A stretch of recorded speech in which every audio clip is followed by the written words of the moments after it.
take a break?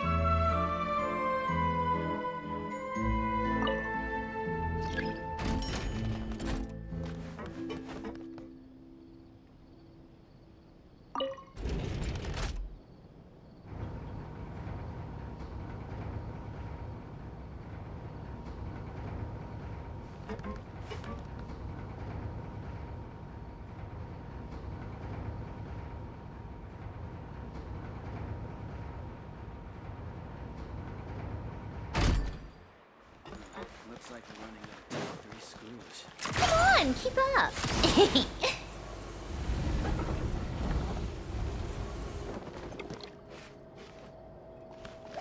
How tiresome.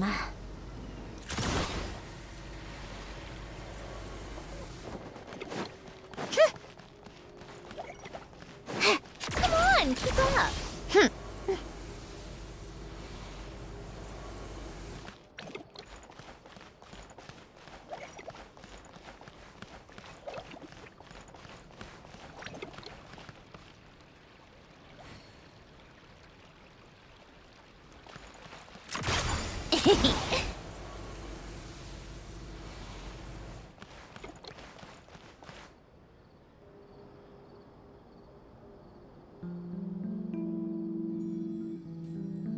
See?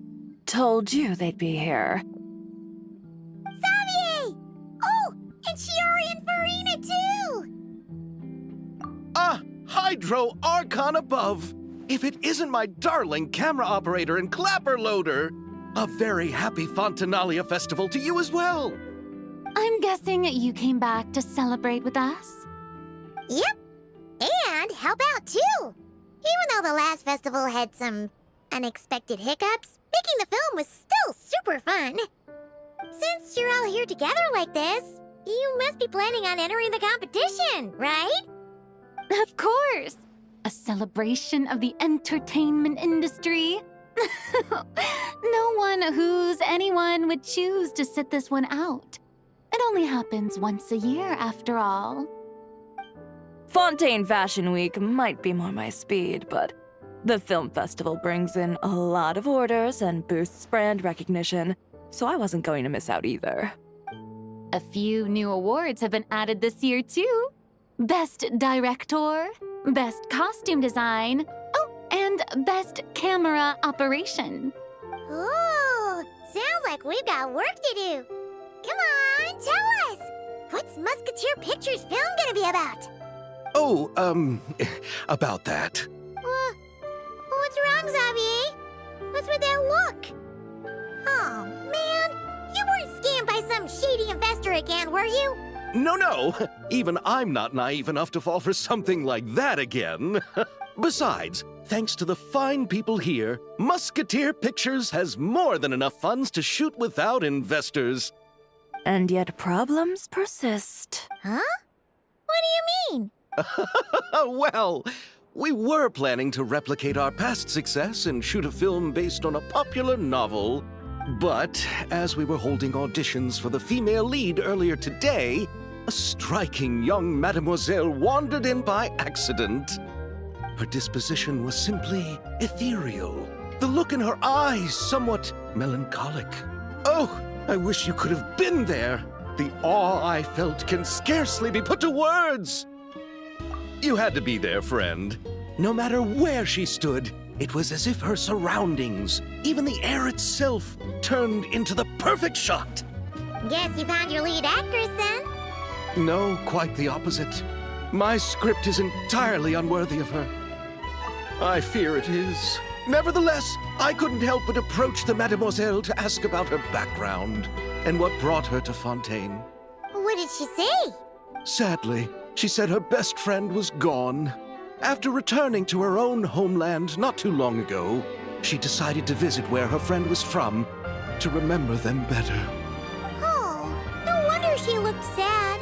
Yes, but that's when it struck me. Why not cast her as the lead in a film centered around her search for this old friend? Huh? You're gonna rewrite the whole script? But is there even enough time? Isn't the prep work super complicated? We might not finish. Think about the difficulties we faced with the Two Musketeers. We had to start from scratch back then, too.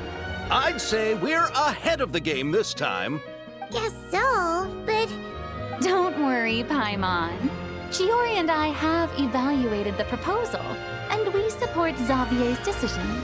I won't really need to start on the costumes until the cast is finalized, so it's not too much extra work for me. Oh, fair mademoiselles. How can I ever thank you? Finishing the script would be a start.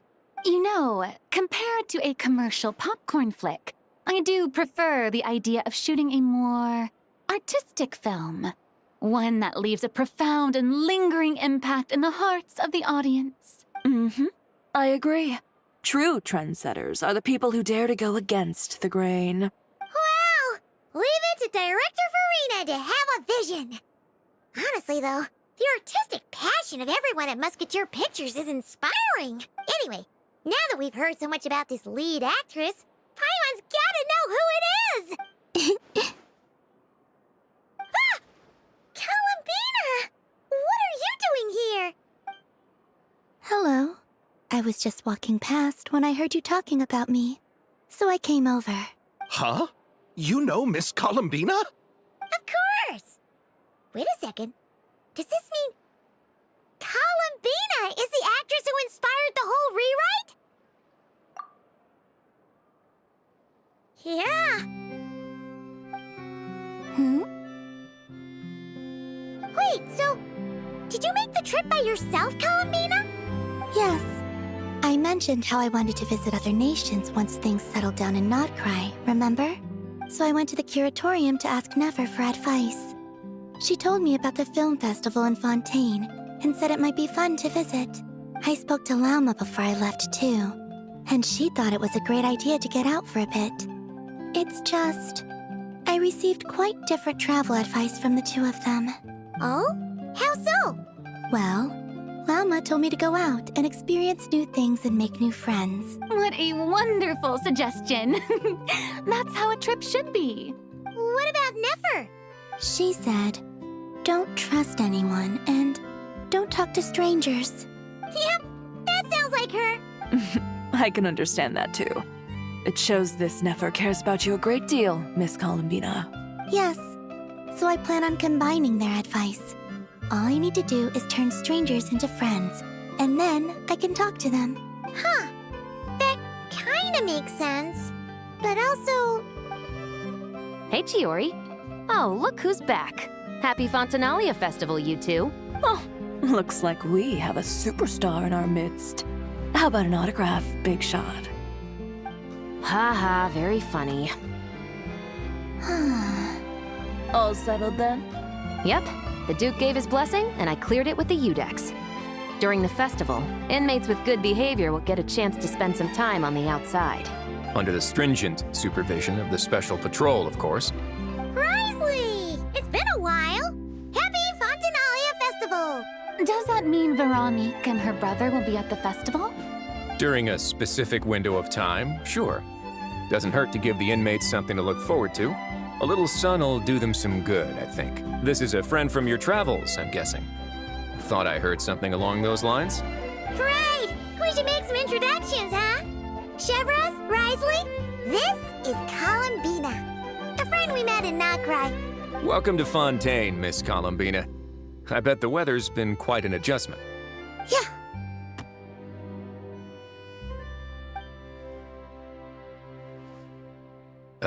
And not the good kind, I take it. No, I quite like it.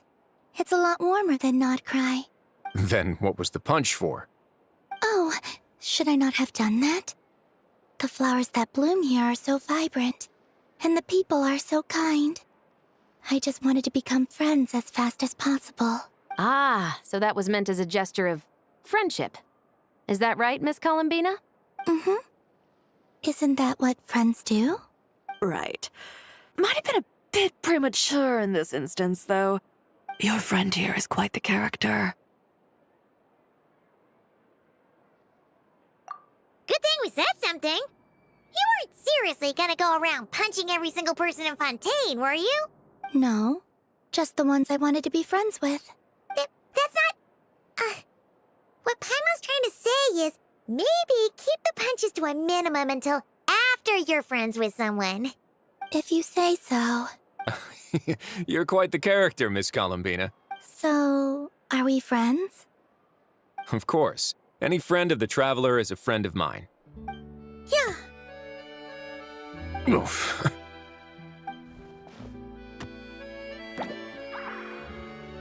When it comes to friends, you sure know how to pick 'em. So Miss Columbina is the lead actress I've been hearing so much about. The whole thing about her aura is starting to make more sense. You gonna be part of the film this time too, Shivers? That was the plan. But now that Mr. Xavier has changed the direction, I don't think I'm in quite as many scenes. It's all for the best, though. A different crew asked me to help consult on some of their musket work. Oh, sounds like our trusty musketeer is as popular as ever. I'm just going where I'm needed. I'm more than willing to help with whatever this production needs as well. Ah, well, speaking of, would you happen to know if there are scenic locations around the court of Fontaine that other crews haven't booked? The festival's pretty popular this year, so there's not a lot left. You might just have to talk it over with the other productions and see if they'll let you squeeze in here and there. I see.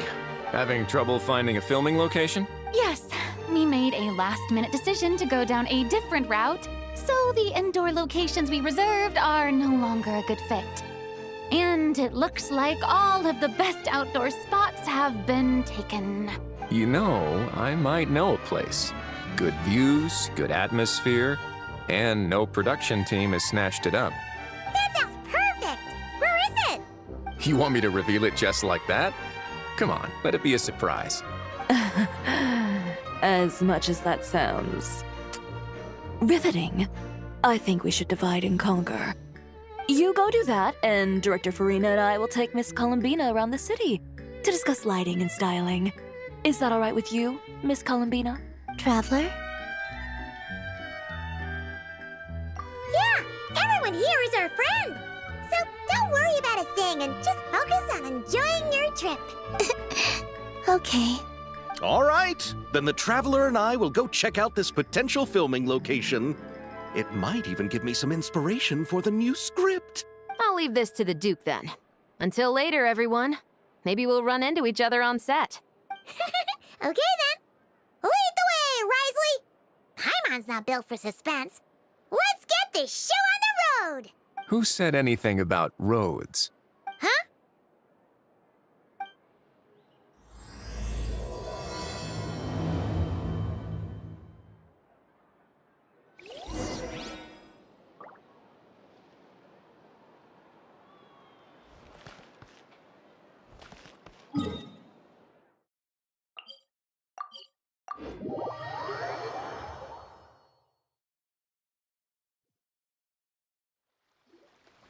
No way!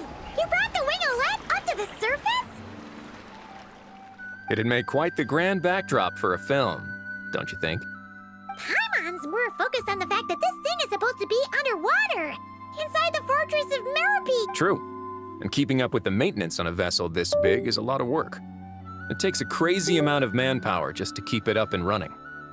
Oh, Paimon kind of thought it just sat there until you needed it. I wish it were that simple. The truth is the maintenance costs on this thing are substantial. So we decided to rent it out during the festival to earn some extra mora.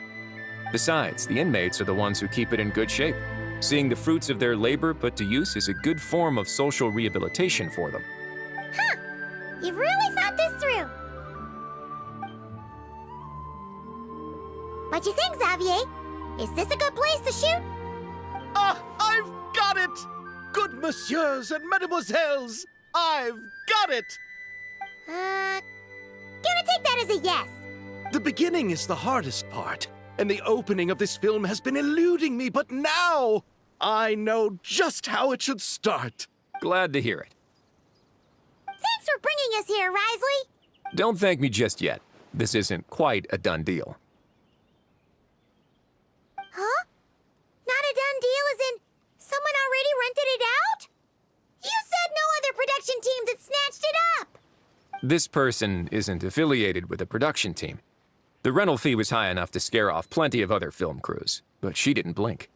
Made quite the generous offer, and didn't even attempt to haggle. Do you know what she plans to use it for? I'd like to at least have a rough idea before going in to negotiate. I didn't ask for the details, but I did see what looked like a fishing permit and a business license on her desk. My guess is she's planning on using it for some kind of restaurant or aquarium. A floating restaurant is sure to attract people, but an aquarium sounds cool too. The views from the ship make it a great spot for a date.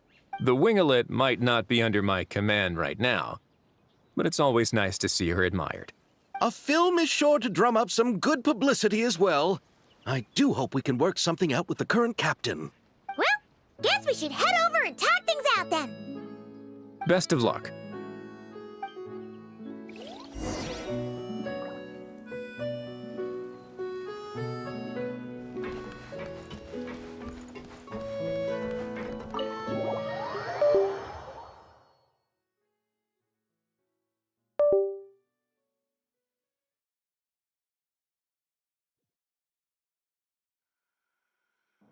Wow!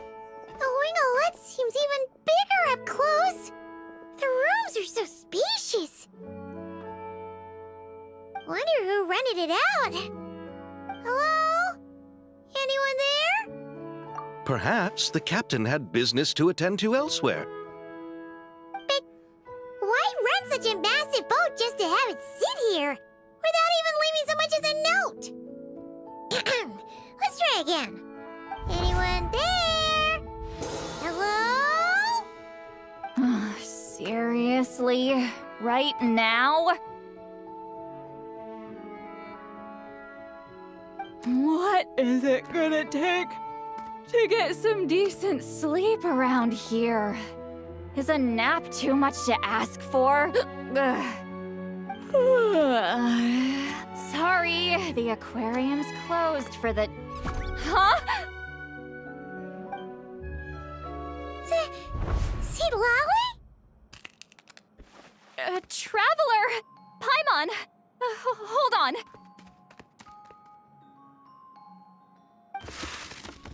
Oh, this is just great! How am I gonna go out dressed like this? What happened to my regular clothes?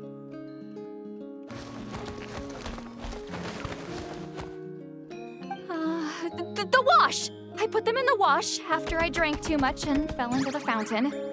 Oh, this can't be happening! Am I seriously gonna go out like this? Think we might have caught her at a bad time. St. Lolly! I don't wanna hear it. Hear what? A single word about what I'm wearing. No comments, none. Is that clear? Oh, yep. Crystal. Huh? You think so? No, wait, I told you not to say anything! What was... her thoughts. I heard her thoughts. How could I forget about that? Oh, this is so embarrassing. I seemed a little too pleased to get that compliment, didn't I? Wait, the mind reading went both ways. Does that mean the traveler's hearing all this too? Oh, you clearly did! Huh? What did we do? Paimon's not following. Nothing. It's nothing. Let's just move on. Did you need something? You're not here alone, I see. Hello, I'm Xavier, a film director and producer from Fontaine. I meant to introduce myself sooner, I just didn't want to, interrupt. No wonder we ran into each other in Fontaine of all places. you must also be in town for the festival then. That's right. We're helping Xavier with his film. In fact, we were hoping to shoot some scenes on this boat. You're the one who rented it out, right, Seed Lolly? Me? Rent a boat? I wish I had that kind of spare cash floating around. Not to mention the spare time. Don't get the wrong idea, though. I'm not here to sail off into the sunset and live out some cushy retirement life, okay? I'm not that old. Then why you dress like... how did you end up staying aboard the Winglet? Well, I heard one of my favorite light novels was getting turned into a film, so I came to Fontaine to catch the premiere. Originally, I booked a room near the Opera Epiclese, but I'm quite particular about where I sleep these days. I think it's an age thing. And that bed? Oh, I just couldn't sleep in it. I tried to find a different hotel, but with the festival, everything was completely booked. Just as I was worried I'd have to sleep under a bridge or something, I happened to spot a help wanted sign on the side of the road. Oh, so you're here to take care of the boat? No, I was hired to man the front desk. The pay is a bit low, but food and drinks are covered. And it includes room and board during the festival. Plus, the job is simple. So I thought I'd give it a shot. Wow! They actually thought you'd be a good fit, huh? What? You don't think I'm cut out for it? All I have to do is tell people the aquarium isn't open yet. Other than that, I'm free to do whatever I want. It's a pretty sweet gig. That's all? Yeah, I was also kinda shocked. But it's not a lie. Head downstairs and see for yourselves. There's nothing but empty tanks. Not a marine animal in sight. Did your boss mention anything about being open to film crews using this space? Our production was hoping to film on the deck for a few scenes. No. That never came up. You could just ask her. Oh, she's around? What kind of person is she? We should know what we're heading into. She's nice enough, I suppose. Pretty reasonable, too. Even offered for me to move to a bigger cabin if I was too cramped. Back at the Masters of the Night Wind, I'm used to being the one giving orders. But working under her doesn't feel like being bossed around. She seems to respect what I think. Wow, she sounds like a great boss. She did tell me she'd rather not be disturbed, though. She's been working on an important project, so I'd keep it brief. Got it. Thanks for the heads up. All right, the captain's quarters are this way. I can take... Wait. But I'm wearing... whatever. I doubt she'll care. Just follow me. Miss Guillotin? These visitors were hoping to ask you about something.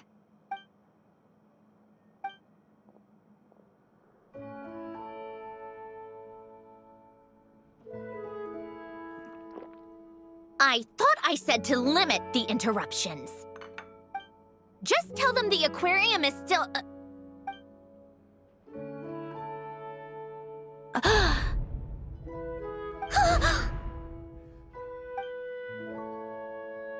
Sandrone, you're here? Huh? You know each other?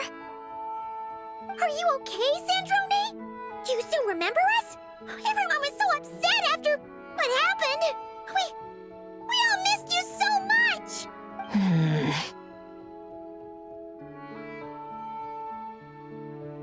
Miss Seat Lolly, why don't you escort this gentleman to the reception area for a cup of tea? I have something to discuss with these two in private. Ah, I see. Right this way, Mr. Xavier.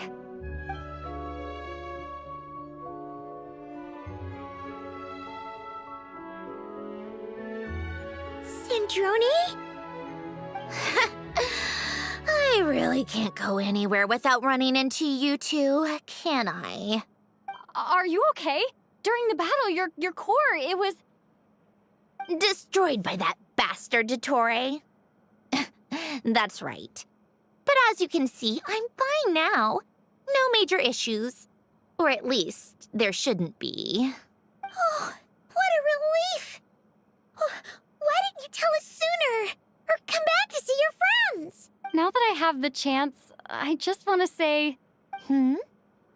thank you for saving me. Huh? Don't get the wrong idea. I only saved you so we could complete that formula and defeat Dottore once and for all. Even if he did crawl back from the grave to make us all miserable again. That doesn't matter. You're still a hero. All right. But it wasn't just me. All I did was lend my brilliant mind to the cause and take care of one part of the plan. Although, I'm not denying it would have fallen apart without me. You got that right. You're amazing. But how did you go from From a lifeless pile of scrap to looking like this? well, my mom was trying to put it a bit more gently, but yeah. Where do I even start?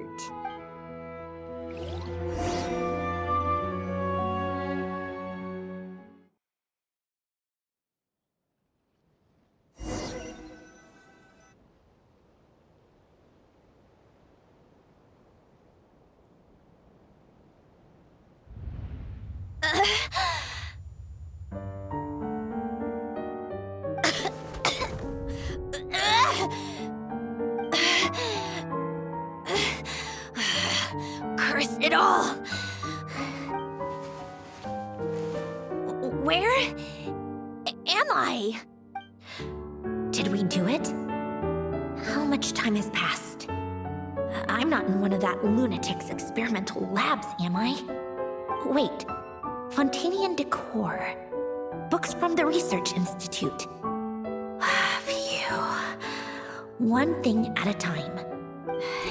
Initiate self-diagnostics. Assess the extent of the damage. Cut power to compromised, non-essential components. Then reconstruct available action modules. Severe damage to the core. Dottore, you bastard. Polonia?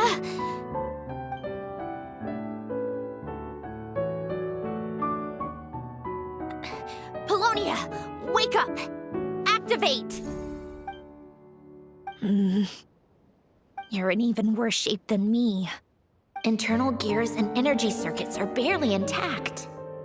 Extreme damage to the core, just like me. Rebooting is off the table. Even if I could repair the damage, I don't know if... You used up all your critical energy in those final moments, didn't you? To protect the core of that guy in the hat, and the numerological array. Wait, the array. Yes! The prototype is still here. But can I even run it in this state? Whatever. I have to try. I just need to confirm one thing. Activate the numerological array. Connect the computing core to my body. Just like I thought. It needs too much computing power.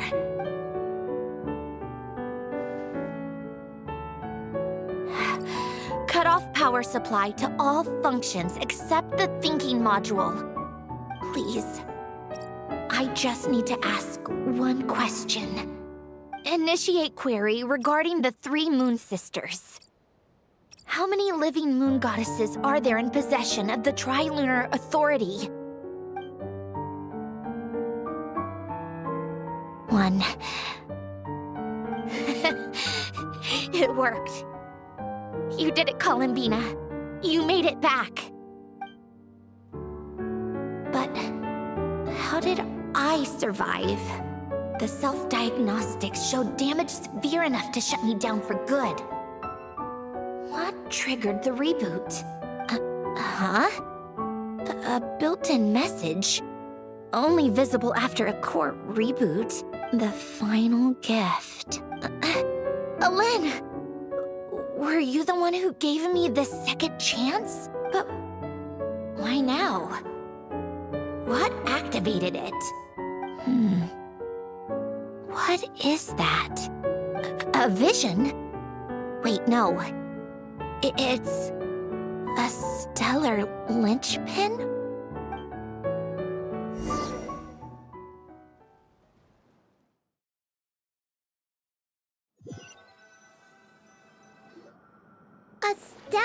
linchpin? What's that?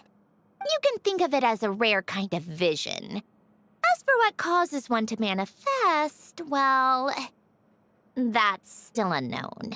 But in Snezhnaya, or in Afatui's research at least, it's believed to have some connection to the third descender. The third descender?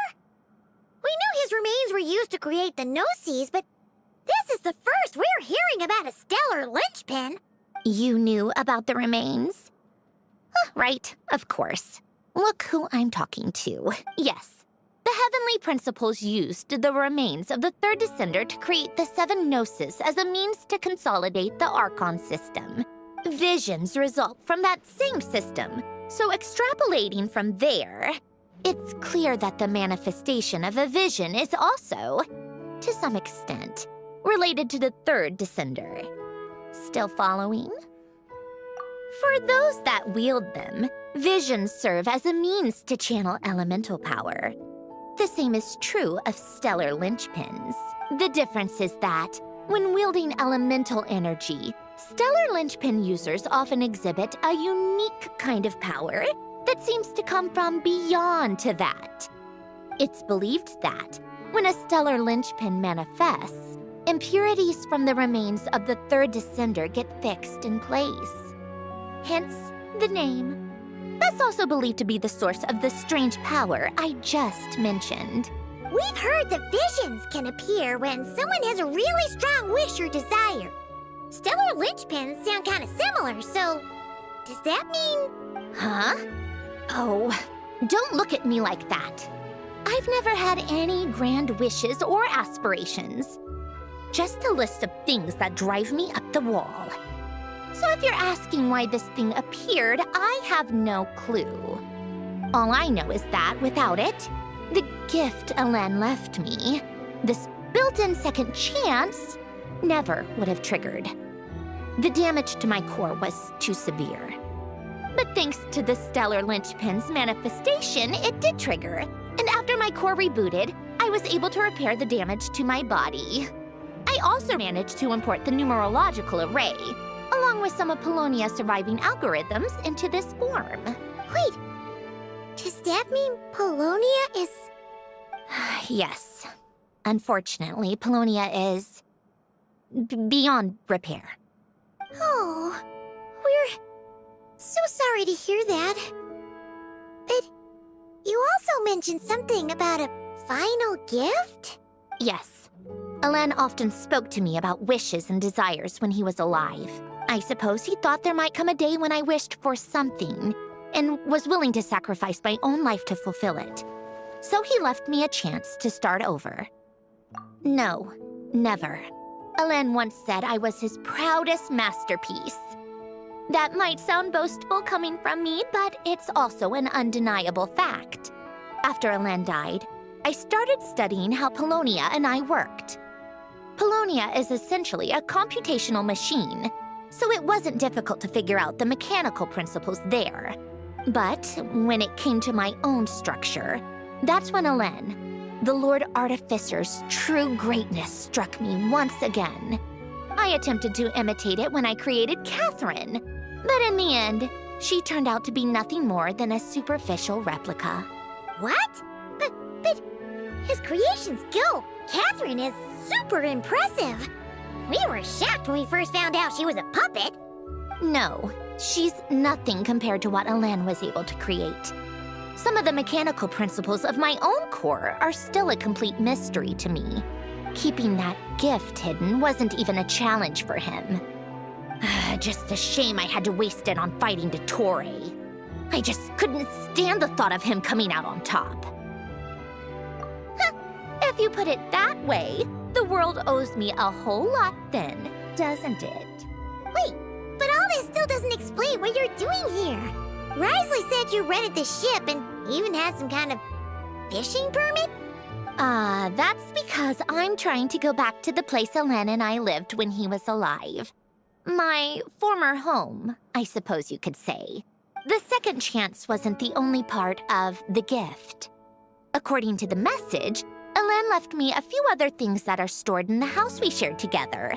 I'm hoping that whatever he left me can help fix certain anomalies in my rebooted core. And help me understand why I received a stellar linchpin in the first place. Okay, so go back then. What does that have to do with fishing? And to think I'm talking to the saviors of Fontaine. Did you forget that the water levels have been rising for centuries? I can't just go back to the place I used to live because now it's underwater. Oh, right. With the rising water levels and changes in terrain, it's not just a matter of finding where it is, but also clearing away any sediment or debris. But Fontaine law prohibits unauthorized individuals and organizations from excavating underwater ruins. A Melazine caught me the minute I even made an attempt. Why not apply for authorization then? And face the endless slog of Fontainian bureaucracy. No thanks. Besides, I'm a Fatui harbinger. The diplomatic implications alone would be enough to give the gestionnaires at the Palais Mermonia a headache. A fishing permit, on the other hand, isn't difficult to obtain at all. Minimal paperwork required, and under the name Guillotin, the application was a cinch. So you're exploiting a legal loophole? Am I? That underwater home belongs to me. If I happen to chance upon it while doing some fishing, what's the issue with that? Of course, I do have to catch some fish to put in the aquarium, just in case the gestionnaires come to check up on things. That's also the reason I hired someone to man the front desk. Huh? But isn't that kind of a waste? He went to all the trouble of getting a business license and rented out this giant ship. Just for show? If you want to run an aquarium that bad, be my guest. Use the facilities however you want. I'm certainly not going to stop you.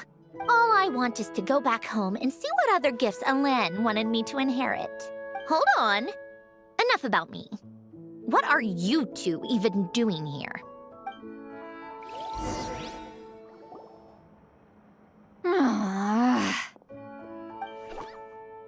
Seriously? They've been in there forever. The reaction when they saw each other was strange, to say the least. They're lucky I was nice enough to leave the room and give them some space. Back in the Masters of the Nightwind, I'm the one who gets to kick people out. I just want to know what they're talking about. Should I cast a little eavesdropping spell? Oh, no, what am I thinking? I'm Granny Eastley, the great shaman of the Masters of the Nightwind. I can't do something like that. This is just ridiculous. Making me wait out here for so long? Where's their respect for their elders? Oh, here they are. Were you back there arguing or something? What took you so long? The two of you are already acquainted with Miss Guillotin, then? Oh, yep. But don't worry, we got everything sorted. Sandrone agreed to let us shoot on the ship, but it has to be when she's not here. When she's not here? That's right. You'll excuse me if I didn't exactly ask for this little reunion. I wasn't planning on seeing anyone. Like I said, my core is severely damaged.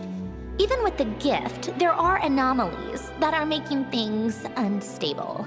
I don't even know if I can continue to function without issues. So the priority is to fix these anomalies and get answers to my own questions. Then, I can see the people that need seeing. Anyway, just let Sandrone know when you plan to film Xavier, and she'll, steer clear.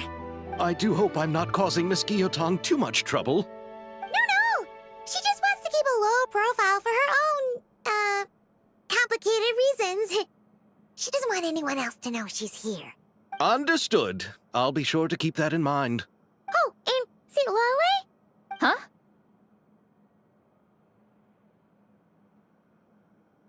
You mean Miss Guillotin? What does she want? Oh, please don't let it be about the pajamas. What? The seventh of the Fatui Harbingers? why are you telling me all this? I asked the Traveler about you, and I've decided it's best to be open in this instance. I can understand if you would rather not work for a Harbinger. Regardless, the room on the ship is yours to keep. You're an acquaintance of the Traveler, and I plan to honor that.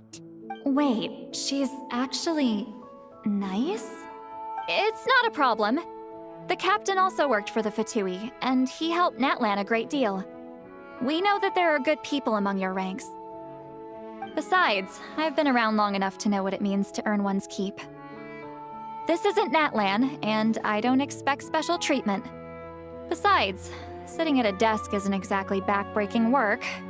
I appreciate that perspective, great shaman. Seat Lolly. Just call me Seat Lolly. That title makes me sound so... old. Well, Seat Lolly, the Traveler and I are looking for something, so we'll be heading underwater together soon. I'll leave the ship in your care while we're gone. Together? How often? Not too often. We're heading out in a bit, but I'll be available if you need something. You couldn't, go alone? I wanted to, but she was concerned about my physical well-being, so she offered to come with. Guess my mental well-being means nothing then. Huh?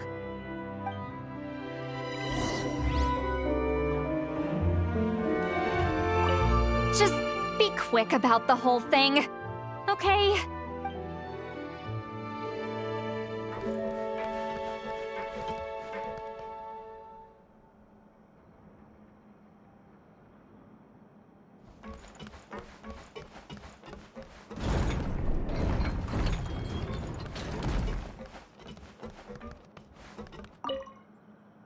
All right. Our first stop is the Beryl region. After Alain left the Fontaine Research Institute, he lived in seclusion somewhere around there.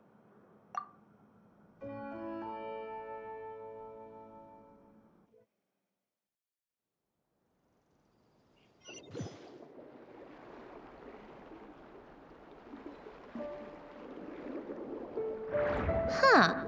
This place has changed a lot. Guess I really have been gone for a long time. Let's look around and see what we can learn. Oh, and don't forget to catch a few to take back. We need to keep up appearances, remember?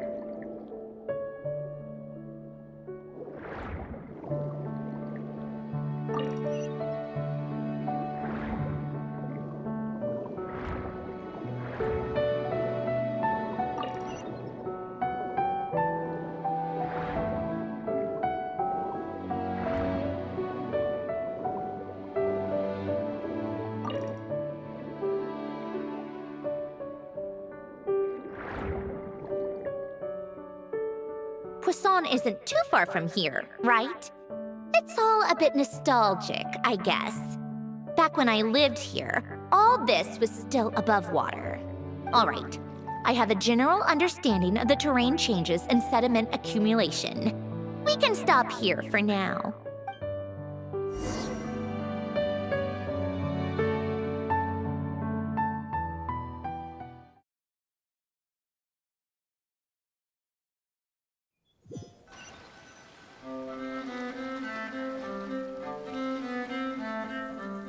That went smoother than expected. I appreciate the help. No problem. You doing okay though, Syndrome? Seeing your home look nothing like you remember, that can't be easy. I'm fine. Times change. People change. That's the one thing you can actually count on. I made peace with that a long time ago. You should head back and put them in the aquarium tanks. We finished ahead of schedule, so your crew is probably still on the ship. I'll follow in a bit. Right. Xavier said he was gonna test out a couple of shots.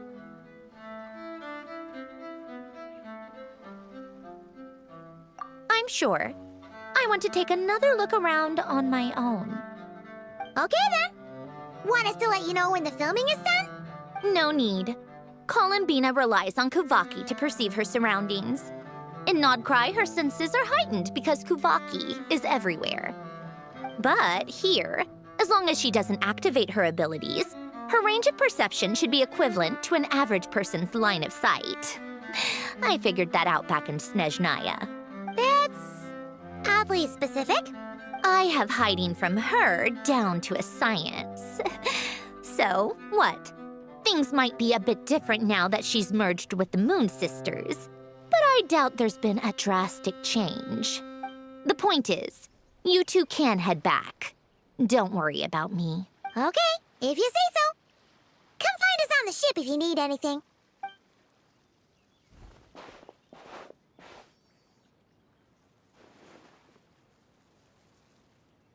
What did you leave for me, Ellen? Did you know I would come back? Or did you make it so I would have to?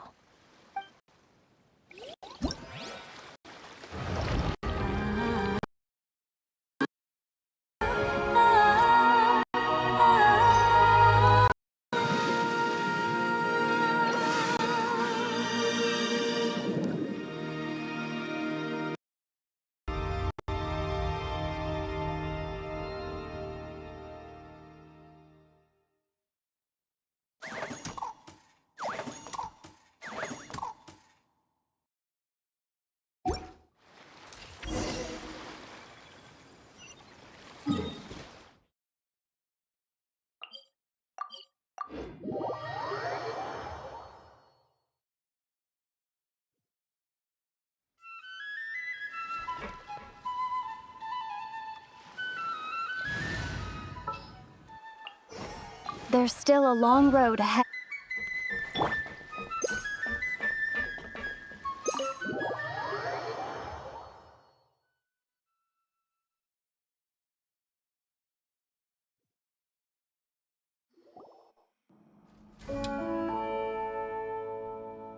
Xavier, we're back! Shh! Quiet on set! They're filming over there. Oops, sorry.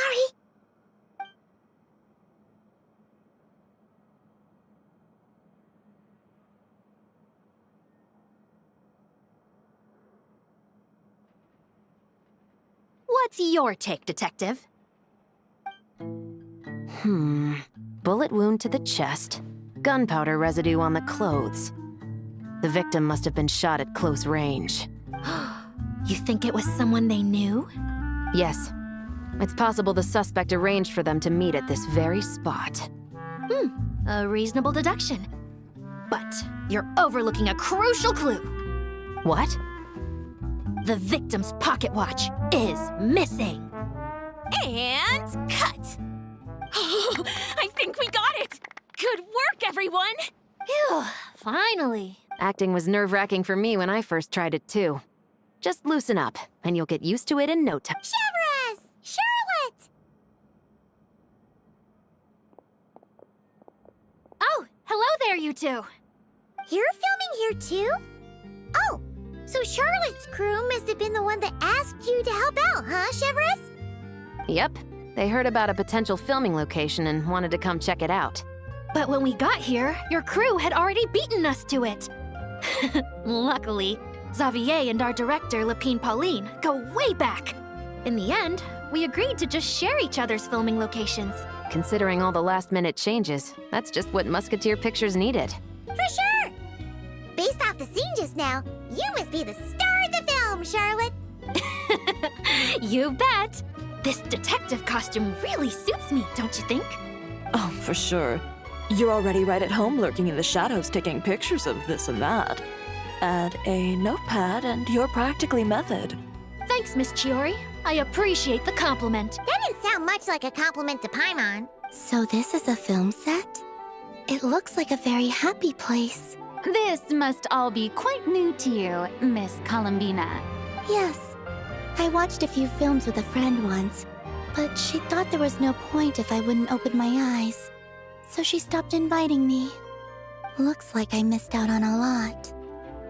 True, but being an actor seems like a tough job. Huh? Most people would swap lives with an actor in a heartbeat. The lifestyle is so glamorous, and the pay is more than generous. But they have to act out lives that aren't their own, with the whole world watching on in judgment. if they don't do it justice, it must feel like they're letting people down. That's exactly how it feels. This young lady has quite the unique perspective. Well, that's true. But these actors are here because they want to be and they think it's fun. Most of them, at least. Not to mention, the film we're shooting is based entirely on you, Miss Columbina. You just need to be true to yourself. I don't have to pretend to be someone I'm not? Not at all. Authenticity is what we're after. For example, this first scene opens with you on the boat, sailing to your friend's homeland. You just need to think about that moment in the story and picture how you would feel. Oh, okay. We're all here? Wonderful! Let's head to the deck and get shooting. Oh, and this is for you, dear Paimon, your clapperboard. Whoa! Is this the same one Paimon used for the Two Musketeers? The very same. I saved it just for you. Thanks, Xavier! Feels like being reunited with an old friend. Of course! That said, I have a different job in mind for you this time, traveler. Our film is focusing on a single protagonist, so conveying the subtle changes in her state of mind is of the utmost importance. In addition to the actor's own performance, another way we can convey that is through lighting. Huh? But there's already a lighting specialist, isn't there? Yes, but it's clear the traveler and Miss Columbina share a deep bond. You might have a better chance of understanding her frame of mind in certain scenes. Oh, that makes sense. So, what do you say? Willing to take on the role of lighting specialist? Then we'll combine them! You can be the chief lighting and camera specialist! Ha-ha! It's settled! I leave the job of translating our leading lady's inner thoughts in your capable hands.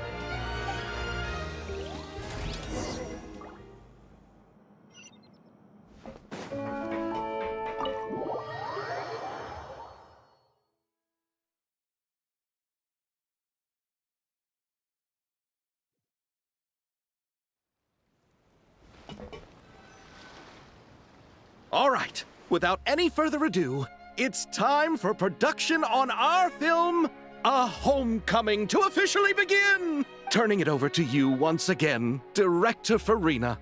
All right. Positions, everyone! Camera operator, clapper loader, get set up. Let me know when lighting is good to go.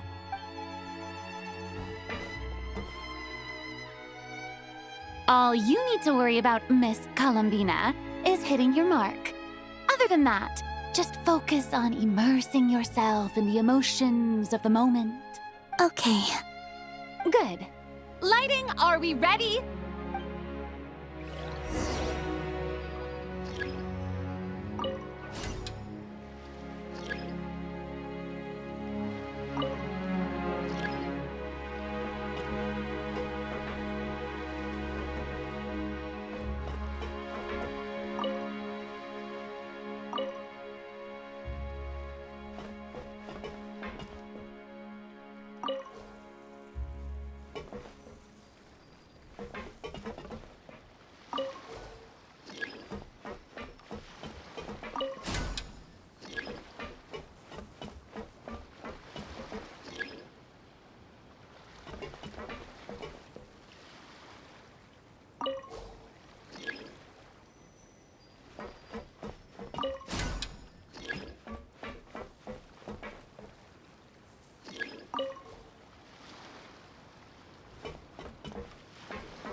ready.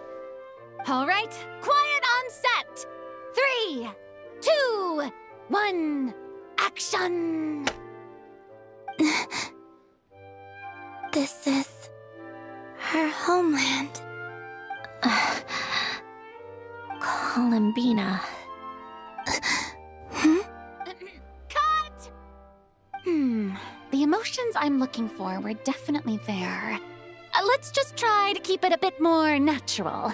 Oh, but definitely keep that gesture at the end. I loved how real it felt. You looked genuinely moved. All right, if you're ready, let's go for another take. Miss Columbina? That presence. It kind of felt like Sandrone?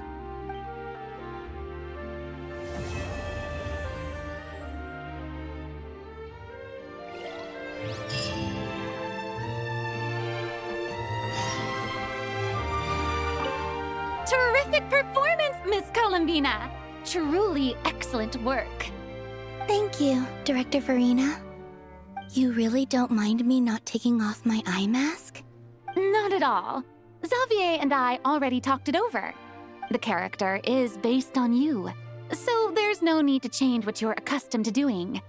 Besides, the mask could become one of the defining traits of our film's leading lady. Just like you suggested, we'll leave the reveal to the more important moments.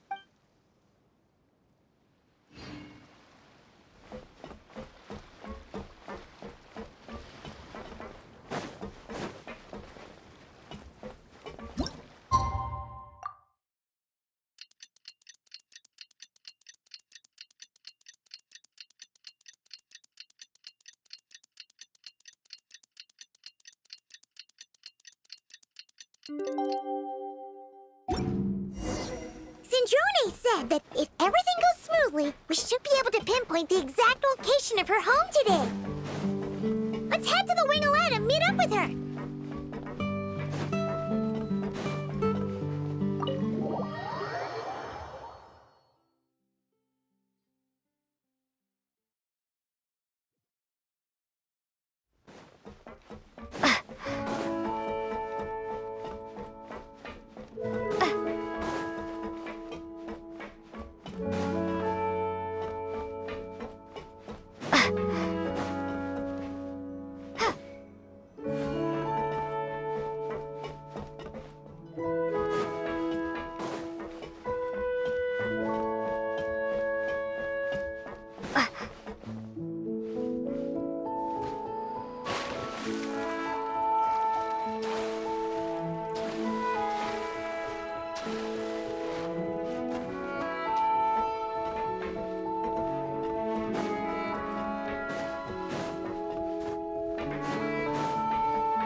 You're here. We should get going then. Xavier and the others should be filming soon. How's it going?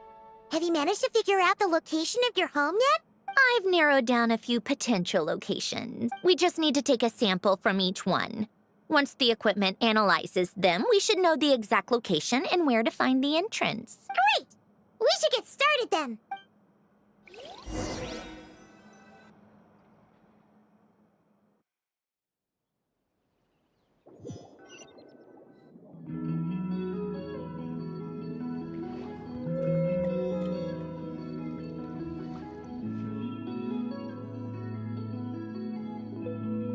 All right, let's get a move on.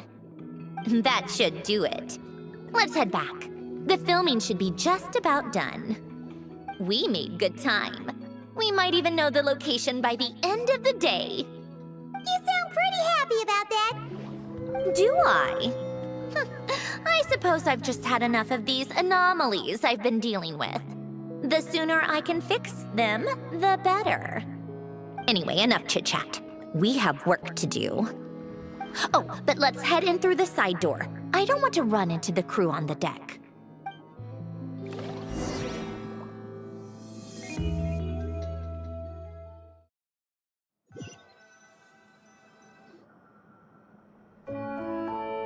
All right, now we just need to wait for the results. Since we have some time to kill, I suppose I might as well see how this aquarium of yours is coming along. You seemed quite enthusiastic about it, after all. It's really coming together.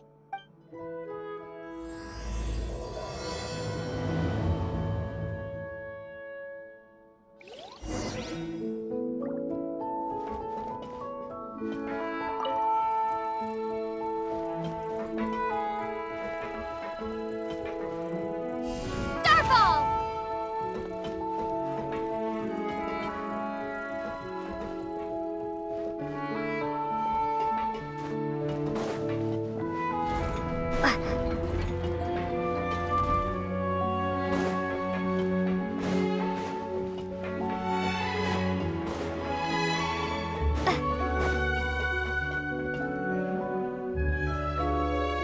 Oh, kind of impressive, actually. These must be the ones we caught the first time we went underwater. Like it? It's fine, I guess. Nothing special. Come on! It sounded like you really liked it just now. You're that proud of it? Is this a sense of accomplishment or something? Well, yeah. And it's pretty. You know it's gonna be gone soon, though, right? What do you mean? After the festival, this ship will be returned to the fortress of Meropede, and this aquarium will be no more. So? So, no matter how much work you put into this place, once the festival is over, it's all just going to disappear. But not making the most of it when we have the chance is an even bigger waste. But if you know it's all going to be gone one day, why even bother? Well, Because you still get to keep the things you gain along the way. And those are things that can never be replaced. Doesn't that make losing them even harder? well, if you put it like that, but the happy memories we make along the way last forever. You just have to take a more glass half full perspective. Not to mention, everything we do here is going to be on film, so it'll still live on in some shape or form. And when you look back on it, only happy memories will come to mind? Exactly. So it's about finding joy in the process itself. Traveler! You're back already? What's wrong with that? You say that like it's terrible news or something. How did you get here? I didn't see you on the deck. Oh, never mind. We need to help Miss Guillotin hide ASAP. The crew is heading over here to shoot any second. What? They should be done by now. There was a mishap earlier that cost them some time. I was waiting on deck so I could warn you the minute you showed up. Anyway, you should head back to the captain's cabin right away. They're gonna be here any minute now. Ugh. Finally! That's a wrap for the scenes on the deck. Wouldn't have taken half as long if the wind hadn't snapped our equipment in two. Uh-oh! Too late! Change of plans then. You'll just have to hide. Hide? And where exactly am I supposed to do that? Oh, there's a box over there. You can get in that. Huh? You expect me to... Do I need my makeup done for the next scene too? For the love of... Let me see. Maybe just a quick touch-up. Huh? Traveler and Paimon? What are you doing here? I thought you took the day off to take care of something. Huh? Oh, well, it didn't take as long as we were expecting, so we came back early. What about you guys? You're still not done shooting for the day? No, we ran into an issue that, set us back. It meant Miss Charlotte's crew wasn't able to wrap either. We both still have scenes to shoot in this aquarium. Oh, that's not ideal. For several reasons. Let us help then. The sooner we wrap, the sooner everyone can get some rest. All right. Thanks, you two. Miss Charlotte's crew can go first then. If I'm not mistaken, you still have a night shoot later. Thanks, Director Farina! Of course. Fellow artists should help each other out where we can. Agreed. Well then, camera, lights, get set up. Actors, give your lines a quick once-over. Let's try to get this in one take.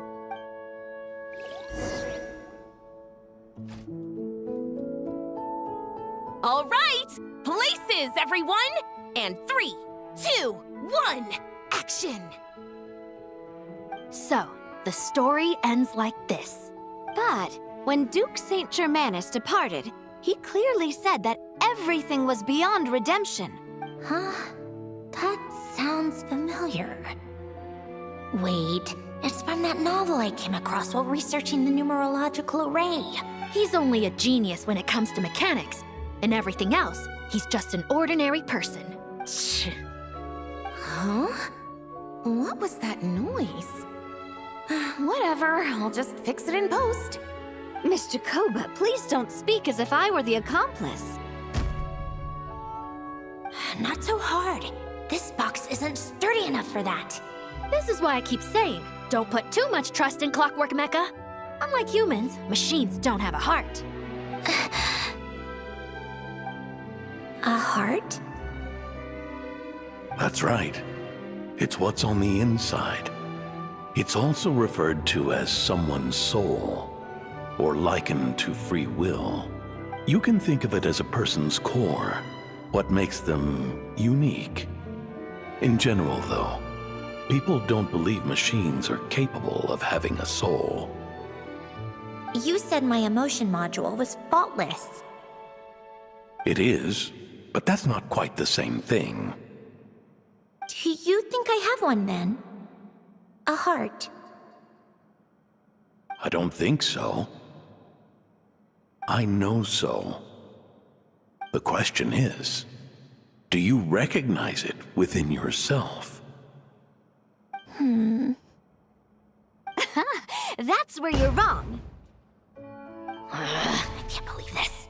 Forcing me to hide in a box and listen to this drivel. Me. In the end, clocks tick through tranquil years.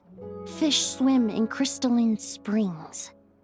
No matter how grand a dream is, it will fade away like this. Forlorn, wordless, silent.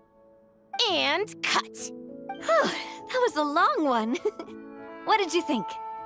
If she makes them do another take, I'm going to flip a lid. And not just the one to this box. Well, there were some weird audio things going on, but acting-wise, it was great.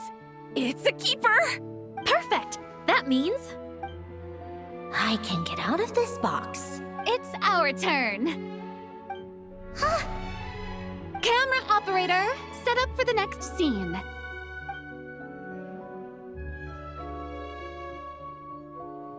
In this one, our protagonist peruses an aquarium in a foreign land and gets swept up in the... Shoot. Paimon thought there would be a break and Sandrone could slip away. What are we gonna do now?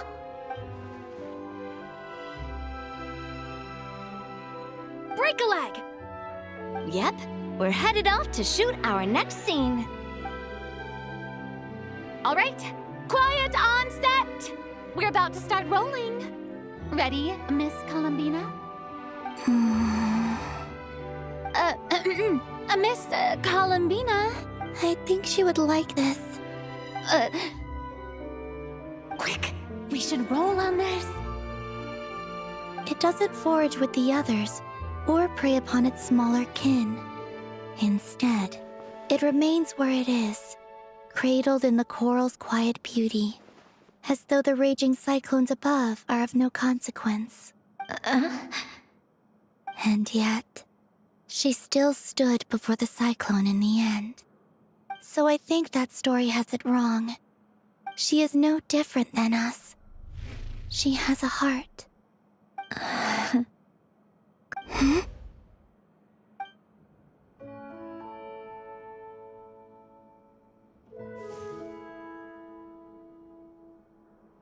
Uh-oh, is she onto us?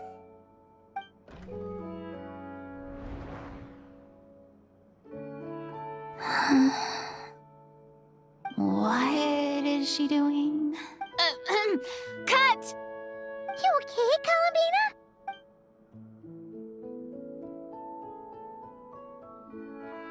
Hmm? Oh, yes. I just thought... Why don't we take a short break? It's been a long day of shooting so far.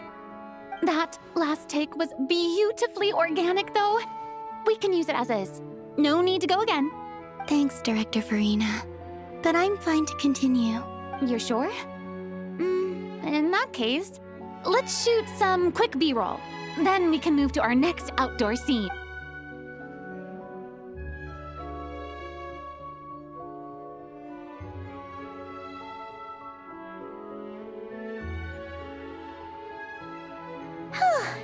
We're in the clear this time. Ugh! Absolutely suffocating. You okay, Sandrone? Right as rain. Come on, let's go check the test results. It's time for me to go home.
All right, it should be around here.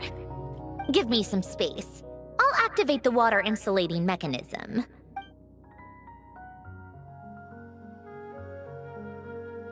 The what?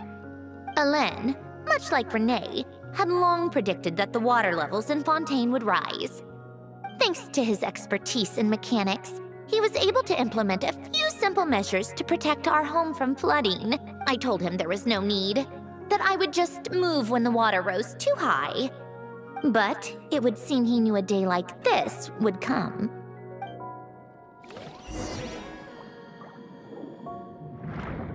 All right, the silt has been cleared away. Go activate the mechanism for the first sluice gate. That will fill the empty middle chamber with water.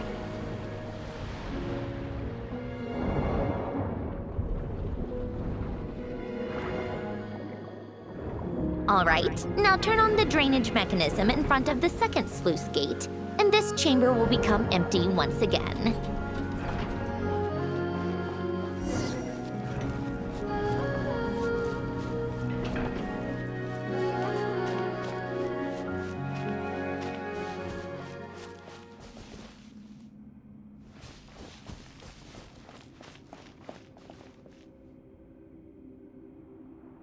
So, this is where you used to live? It's beautiful! There's even a garden! Back when I lived here, it was my job to tend to the potted plants and flower beds. Still growing strong even after all this time. Who would have thought?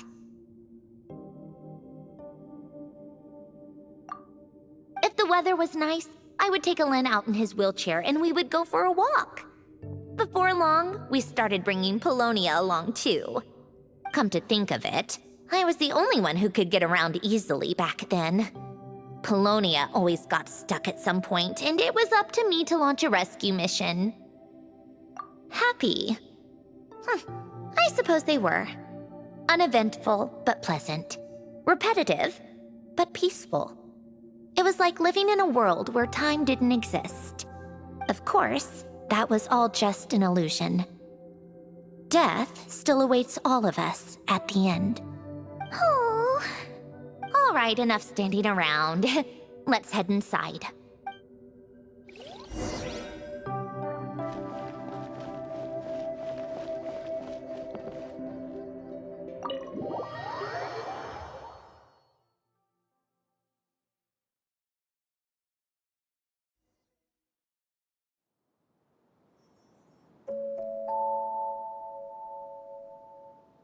Yep, this place is exactly how I left it. Nothing has changed. What is it? Huh? How did you get... Oh, Arlecchino gave it to you, didn't she? And you... read the whole thing. Just so you know, a lot of that was written a long time ago. At that very desk, to be exact. Anyway, since you've already read it, you should just hold on to it. I can always start a new one. Well, feel free to look around. I'm going to start looking for the gift Alen mentioned. Oh, but be careful with the stuff around here. I'm not saying you can't touch anything. Just try not to choke on the dust.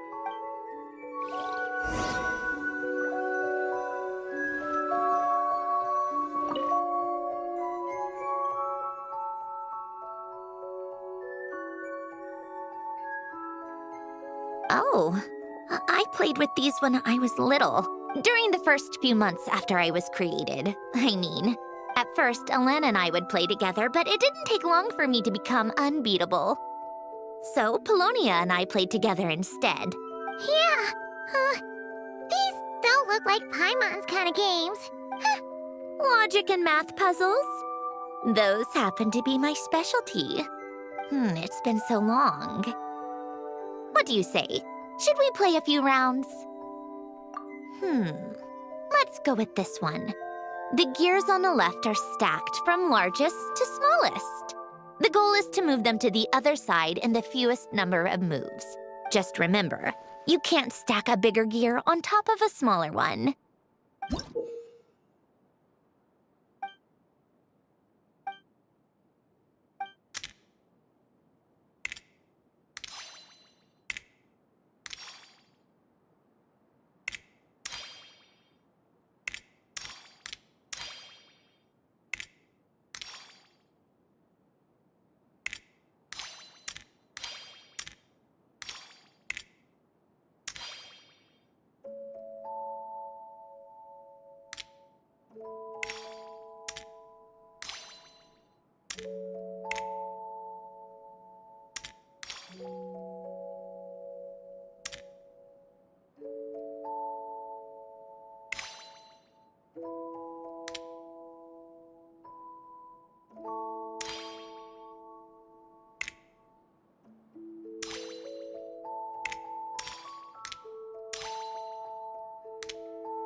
like it took you a few extra moves.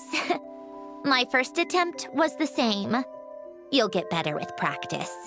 Well, what did you think of the game? You showed quite a bit of promise, too. We should do this again sometime. There are other puzzles we could try.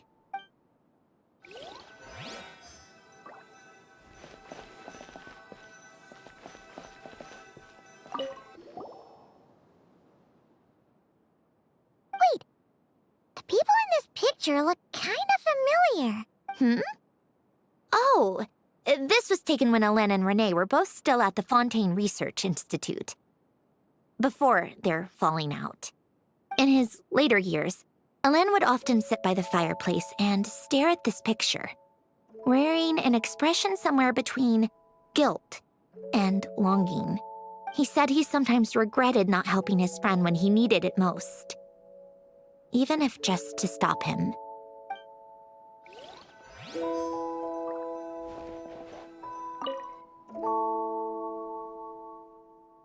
Oh, these are some of Hélène's drafts from his later years. Just casual doodles, really. And these are just some unimportant letters. I couldn't be bothered to sort through them before I left.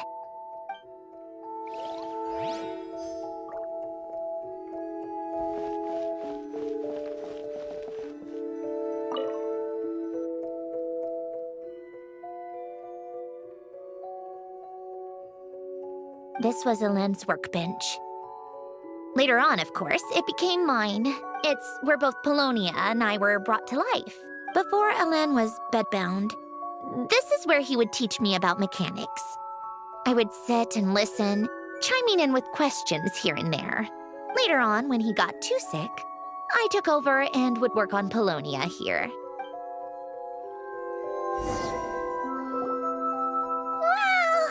This house is filled with so many memories!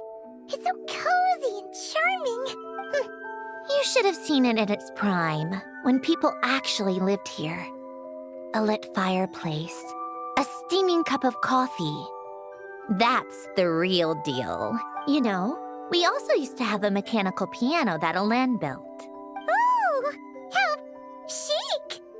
Hélène never played it much. He probably wasn't able to at that point. But I managed to teach myself. Music theory is essentially math, after all. Once you learn the patterns, it's not really that difficult. I loved perusing Hélène's collection of classical music. The chords and harmonies felt like individual mathematical puzzles. It was fascinating. So I did some composing as well.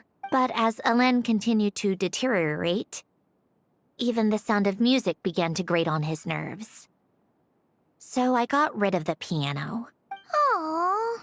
Back then, I assumed a piano was like an ordinary clothing rack. Commonplace in every home and easily replaceable. It was only after I left that I realized how hard a good piano is to find. Enough about that. Hélène's gift should be just in here. The only things undisturbed before I left were a few of his personal belongings.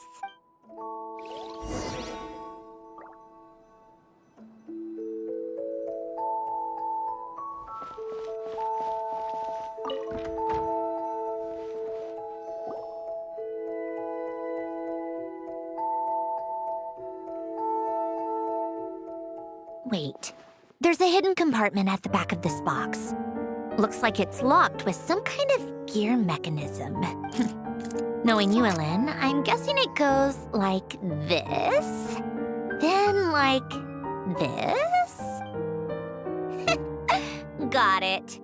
Am I a genius or what? Let's see here. A box? Well, you gonna open it?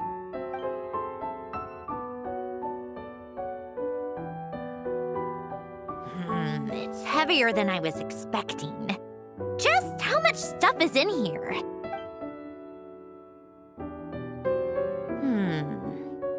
A letter? And a bunch of junk underneath it. None of it seems that important. Wait a second. This should be it. A cube? It's a multidimensional algorithmic core. Elen would use it to store information. Only Polonia and I have access. All right, I'll start looking into the core and the letter. Feel free to go through the rest of the stuff and see if there's anything useful.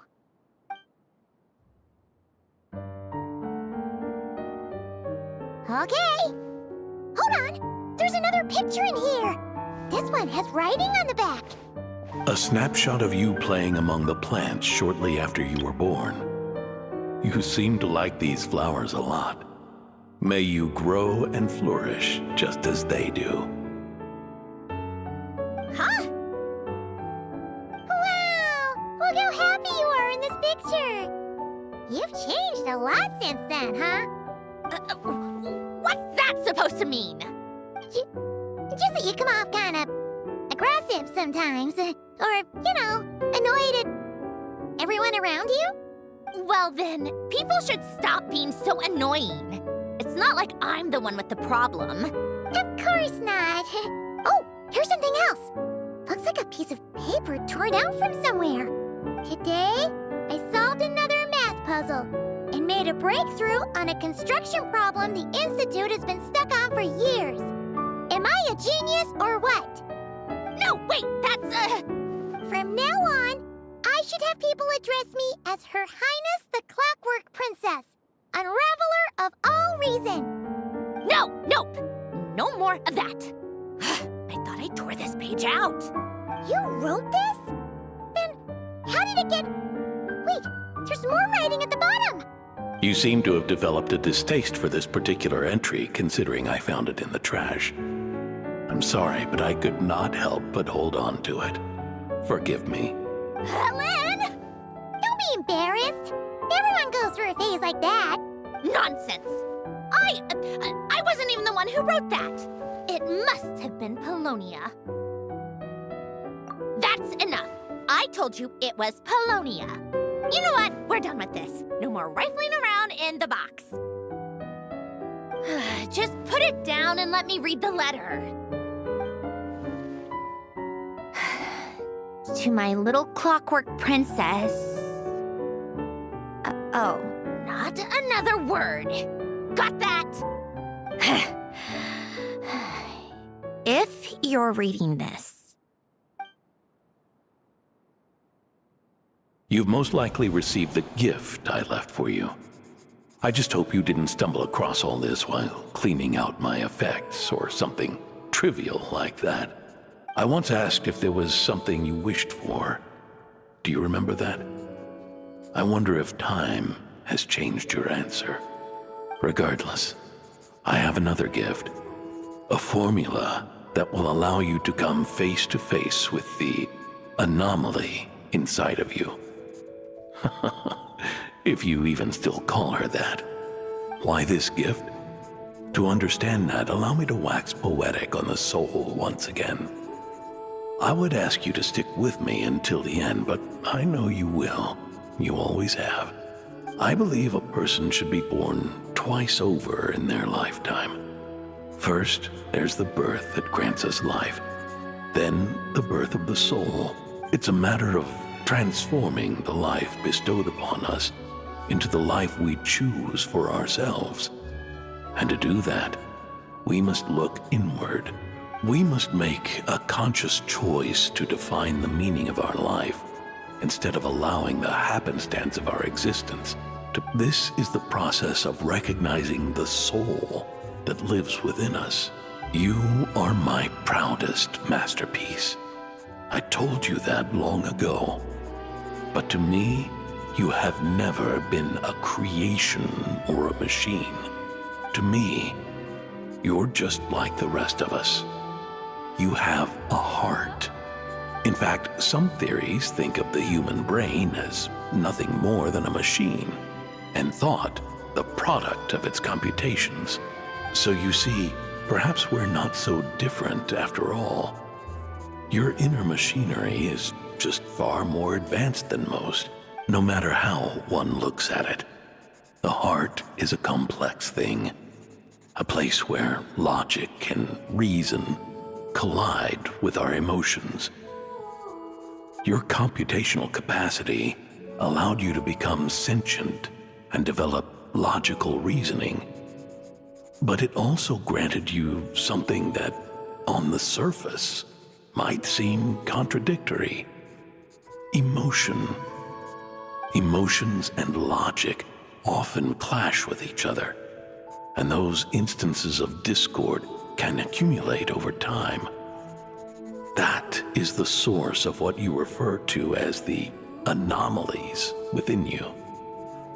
As you told me once, you've always known what you don't want.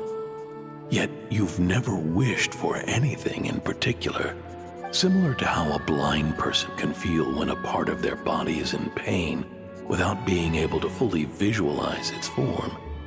Such is your relationship with your soul. So, what I leave you now is this: a formula that will allow you to see the shape of your soul. For if you want to protect your heart, you must first be able to recognize it within yourself. Of course. Whether you use it is entirely up to you. You are, and always have been, free to do as you wish, regardless, whether by my formula or some other means. I trust you will know your heart one day. You always were a fast learner, and the smartest person I've ever known. Ellen. Oh. I'm fine. I've already figured out how this formula works. Let's get out of here and then we can use it. You made up your mind already? You're gonna do it? Why wouldn't I? Resolving the anomalies within my core is the reason I came here in the first place. No, I can do this on my own. But, do you want to watch? What do you mean? I already know what anomaly I need to resolve. Like Alen said, she's an amalgamation of all the times my logic algorithms have clashed with my emotions. And by resolve, you mean that literally, or...? Yes. But if you, let us in like that, wouldn't that mean letting us see a bunch of your, you know, inner thoughts and secrets? If what Alen said is true, then I'm about to be... born anew, or whatever. This is your chance to be lucky enough to witness it. Besides, you already read my whole diary. When it comes to keeping my innermost thoughts to myself, well, I think that ship has sailed. You're really sure about this? Tch! How many times do I have to say it? I finally let you in as... friends, and you want to question it. I'm not gonna offer a second time. Enough with the mushy stuff. Just follow me.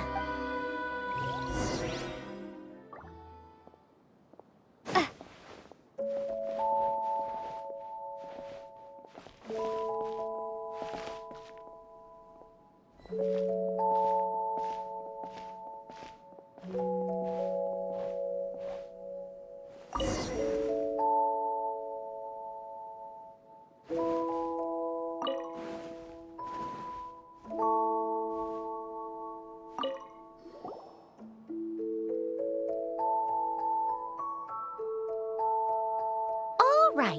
With the numerological array, I can construct a simple formula that will allow you to experience what I see and hear in real time. Oh, just like St. Lolly's scent-sharing technique. Been there, done that. Huh. Sounds like that shaman has some tricks up her sleeve. The arcane and the mathematical are both fundamental laws of this world. Being able to achieve a similar result through both isn't surprising. Anyway, let's get this show on the road. But no comments from the peanut gallery, okay? I know I offered, but I still don't want any interruptions.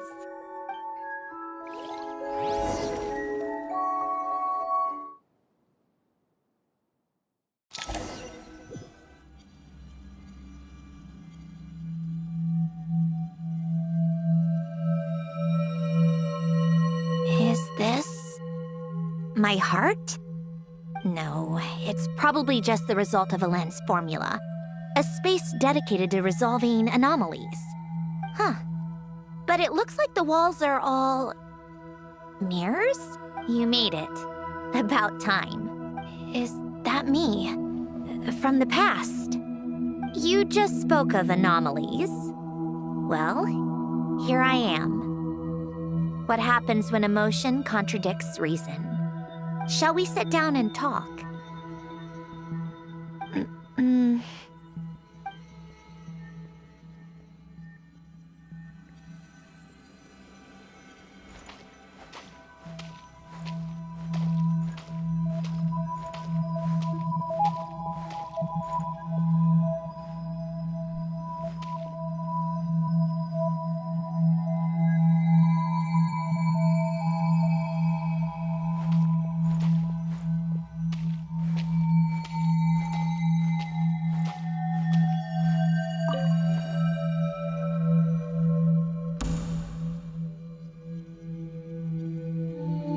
That should do it. Hello? My name is Alain Guillotin. Can you hear me? Brings back memories, doesn't it? The time we spent here. Here. I want you to have this. A notebook? You can use it to write things down. I don't need to write things down. I have unlimited memory. Even so, some things are more important than others, right? You can use it to write about the things that matter. So you wish me to carry out a basic priority sorting operation? I suppose you can think of it like that for now. But journaling is also an act of finding oneself. Much like we use wooden stakes to guide a plant to grow in a certain manner, what we choose to write down gives the soul much-needed direction. In the act of choosing what to forget and what to hold on to, we decide what kind of person we want to become. I don't understand. Like I said earlier, I don't need something like this. This is where we were born. Where our life began. Mornings of tending to the garden. Afternoons spent cleaning, reading, or studying. Evenings of cozying up by the fire, listening to Alen share stories about his past. Alen. What is it? What are you drinking? Oh, this? It's coffee. It, makes me more productive. I want to try it. Oh, okay. Here. Bitter.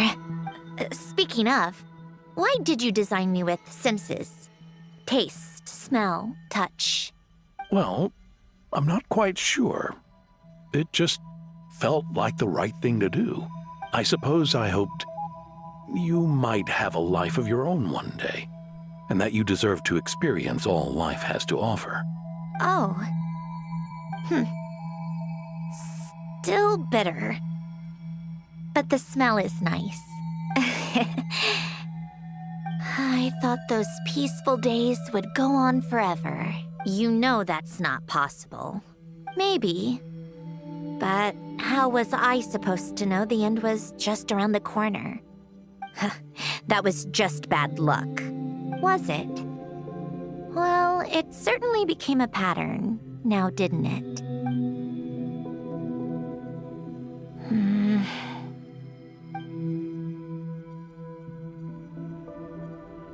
Over time, one of the habits we picked up from Alen was a love of coffee. We even took to hosting tea parties. A machine acting like a human. Kind of laughable, right? I suppose that's just what I'm used to. Yeah, that's just what we're used to. Hey, this place isn't half bad. Great spot for a party. More and more people seem to be showing up to my tea parties uninvited. Anyone care to explain? Can you blame me? I saw Columbina leading Capitano somewhere, and I had to see what that was about. I had simply asked Columbina where I might find Arlecchino. I have business to discuss with her, and Columbina suggested looking here. Tartaglia and I were unaware that this was a private gathering. Apologies for the intrusion. It won't be for long. Whatever. Just add it to the list of annoying things that have happened today. What's one more? Since you're here, you might as well stay for a cup of tea. See? Told you she wouldn't mind. Much obliged, Sandrone. Well, look who we have here. Good thing I brought extra desserts. This has turned into quite the occasion. Capitano, I was just about to go find you. Pardon the intrusion. Rest assured, I won't sully your gathering with talk of work. We can have our discussion later. Spoken like a true gentleman. A certain unmannered 11th seat could learn a thing or two. You know, you really should start being nicer to me, Rosaline. Or I might just snatch that 8th seat right out from under you. I'd like to see you try. If you're gonna fight, take it outside. The only mess I plan on cleaning up is tea-related. I still don't understand how our quiet afternoon turned into such a crowded gathering. One by one, people just kept barging in. And then, one by one, they left without a word. Yeah, pretty annoying, huh?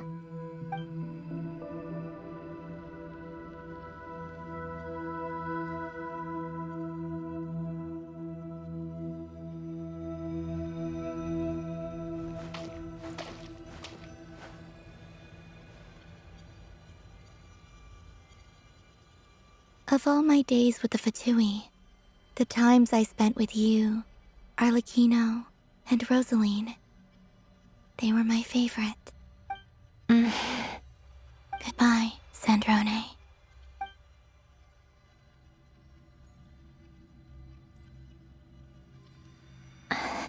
Don't go, Columbina. We should have just said that. Why didn't we? If we had, would the story have had a different ending? She couldn't stay. There was no future for her here. She would have just faded away. You're right. I suppose that's why you call me an anomaly. Every time you make a decision, there's a voice inside your heart. My voice, asking to contradict all logic and reason. Why didn't we make her stay? Is it worse to fight for something just to lose it? Or not to have fought at all? Don't you find it unfair? One by one, we keep losing the things we care about the most. But in the end, whether I want to fight for something or cry over all we've lost, you just push it down and pretend not to hear.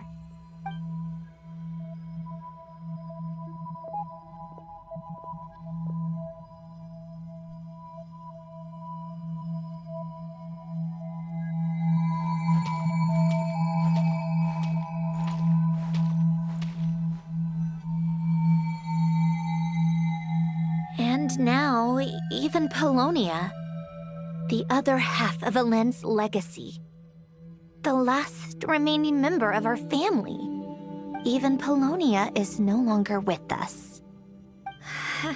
I did everything I could, but it's just like Elend always said. Polonia was one of a kind. There was no replicating what he managed to create.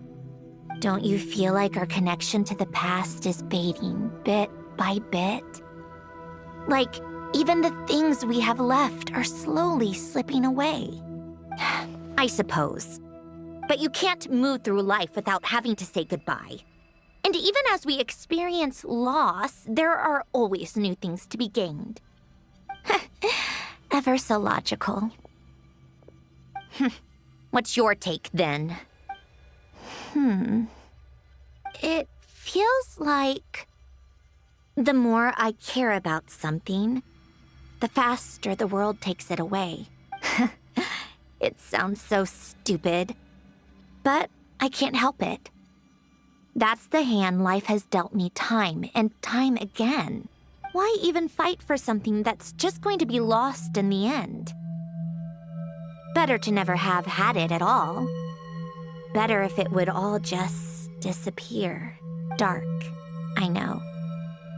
But the heart wants what it wants. Maybe the stellar linchpin appeared because of me. Because of what I wish for. I don't think so. Yeah, probably not.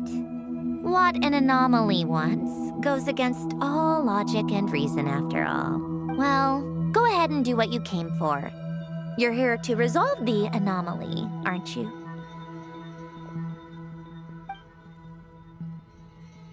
Yes. What's it gonna be? Keeping me imprisoned here like before? Or eliminating me entirely? Like debugging a code? That might actually be a mercy.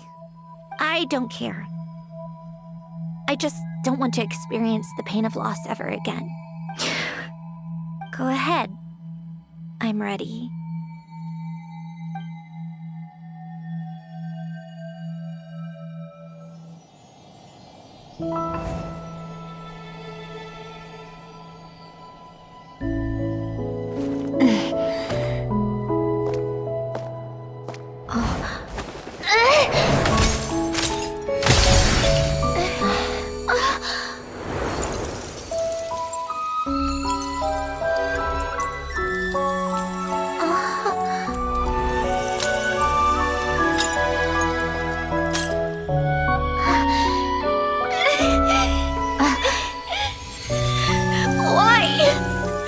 Why do we keep losing everything we care about?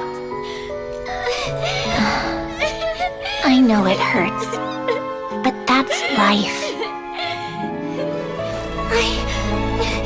I wish... I know. I've always known.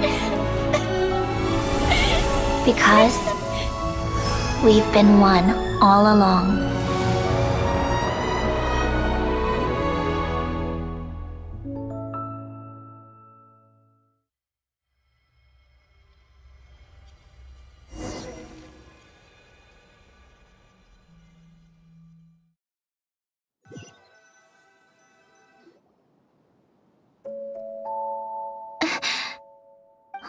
Sandrone?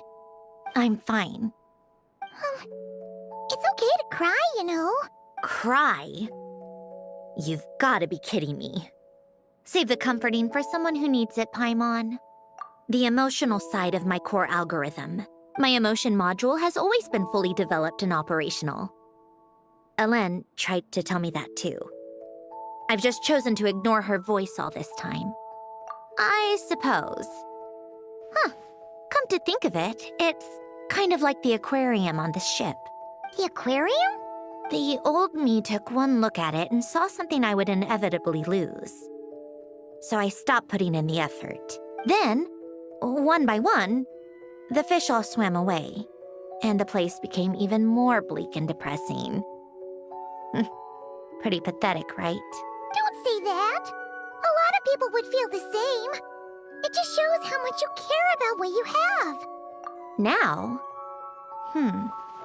After seeing what you've done with the aquarium, I have to admit, I think it's beautiful. It's like you said, we get to keep the things we gain along the way. And those are things that can never be replaced, because we choose to hold them in our hearts. Well said. Besides, I've already died once. I'd be stupid not to make the most of this second chance. Right. Earlier you, or your inner self, mentioned something about her wish. What was it? You think that's something you can just ask and I'll tell you? Think again. I may have accepted my emotional self, but I'm not about to go all soft and mushy on the inside and pour my heart out. That said, taking a step in the right direction couldn't hurt. Starting with cleaning some old aquarium tanks of my own. Huh? Metaphorically speaking, I mean. Come on, let's head back to the ship. I need to talk to that shaman.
Huh?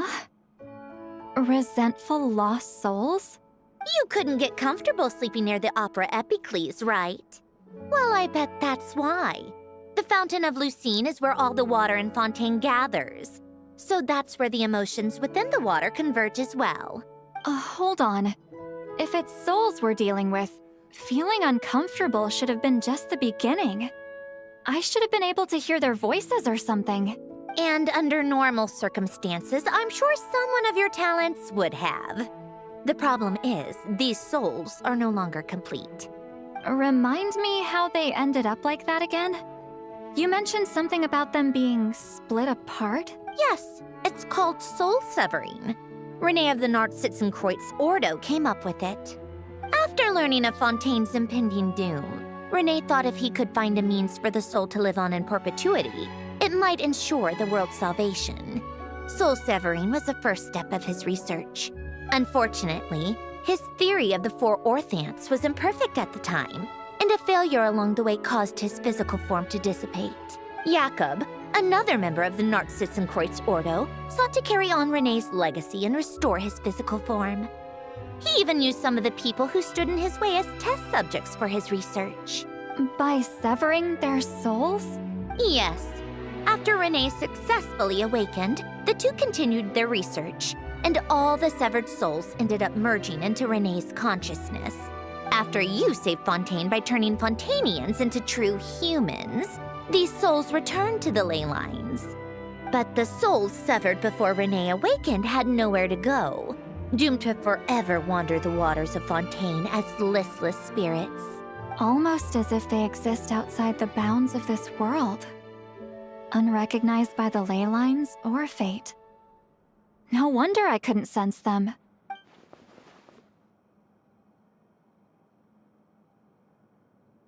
Not only that, but over time, they began to fuse with other entities. Their inner resentment lured in all sorts of evil beings, which corrupted and defiled them into nothing more than accumulations of filth. But the full transformation must have been recent. Otherwise, the Udex surely would have noticed. Wait, no, he must know already. That would explain the underwater Melazine patrols. No wonder I kept running into officers from the Mara Chaussee Phantom earlier. In that case, let's go find Nervalette and we can sort it out together. No, not just yet. Why not? For one, the diplomatic castle alone would be a nightmare. Even though I haven't reported back to Snezhnaya yet, I'm not planning to leave the Fatui anytime soon. Besides, with me here, success is a done deal. Involving other people would just complicate things. All I need is for Miss Lolly to help pinpoint the location of this monstrosity. Think you can do it? With my eyes closed. This is what I do. I'm a lot better at it than manning a desk, at least. But, how exactly do you plan on resolving this soul stuff? Even to me, there's no obvious answer. Seems pretty complicated, all things considered. Just trust me. I have the perfect solution. Oh, all right. If you're that confident, we'll follow your lead. Why the sudden interest in helping Fontaine with this, Androne? You never knew Renee and the others, right? No, I didn't. And you're right. This problem has nothing to do with me. I wouldn't get within 10 feet of the Nartsitzenkreuz Ordo or its members.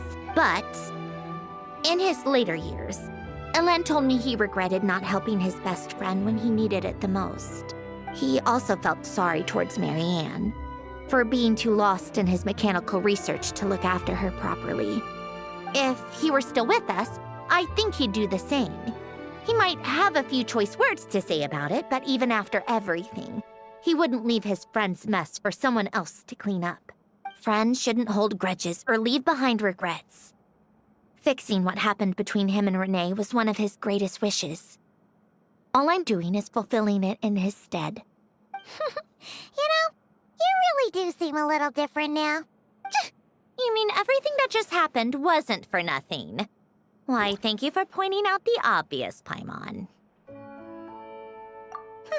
Just washing off the grime of the past. Turns out, a lot can build up after being ignored for so long. What's this about aquarium tanks all of a sudden? They go off on some grand adventure and what? Now they have their own private code? Stupid. All right then, Seatlolly. Tracking this thing down is up to you. Huh? Oh, right. No problem. You get this, Granny Eatsley! You! Come with me to Hotel de Boer for a drink. Right now. Why? Because I said so! Miss Guillotin, I'll report back on the location tomorrow morning. Just need a drink or two first to bolster me up. Well, don't let me keep you. All right, you. Time to go. I've got scores that need settling. Huh?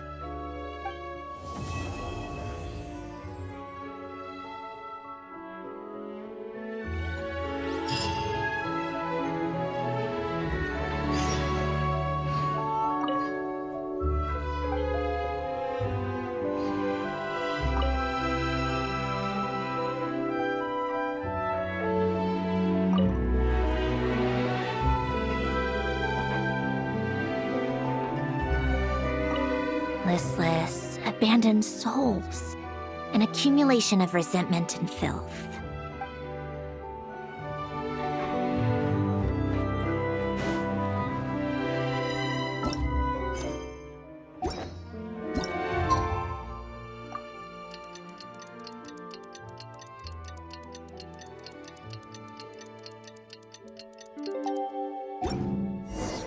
Time to meet up with Sandrone!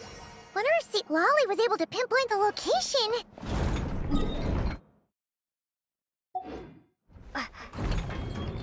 Well, we should know soon. Let's just hope it all works out.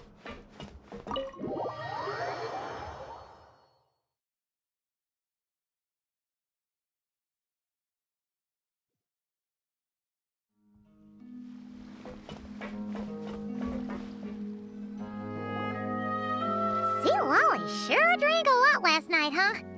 Wonder if she's even awake. Good morning. Calabina! Oh, you sure know how to make an entrance. What are you doing here? We just finished filming a last-minute scene, so I came up to get some fresh air. The others are still down below discussing what the final scene should be. You mean, how it should end? Yes, they're torn between whether the heroine should reunite with her old friend or not. Ah, because the whole point is that she came to her friend's homeland to search for her, right? Oh, Paimon almost forgot the plot! Yes. Director Farina and Miss Chiori think a tragic ending where the two never meet would be more poignant. But Director Xavier thinks having the two reunite would make for a more touching and heartwarming ending. Me? I'm not sure. On a personal level, of course I want to see her again. Of course I want to experience that moment where we reunite. Even if it's just for the cameras. But that means an actor would have to take her place. And that makes me feel... Oh.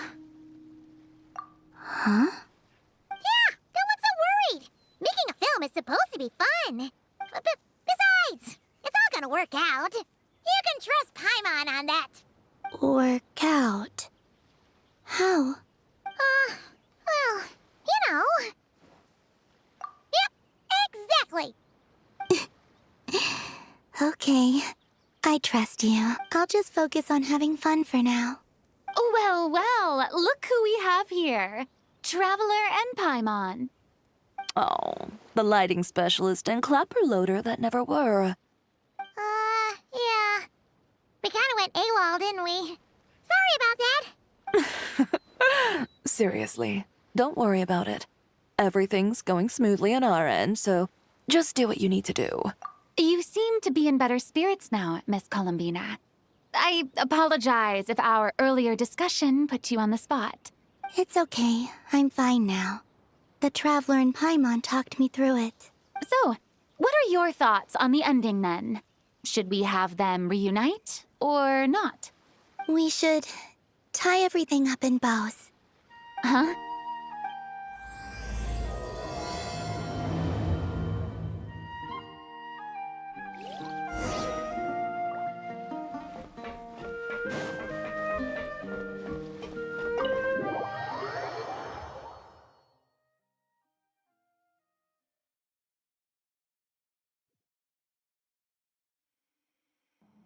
Lolly! We're here!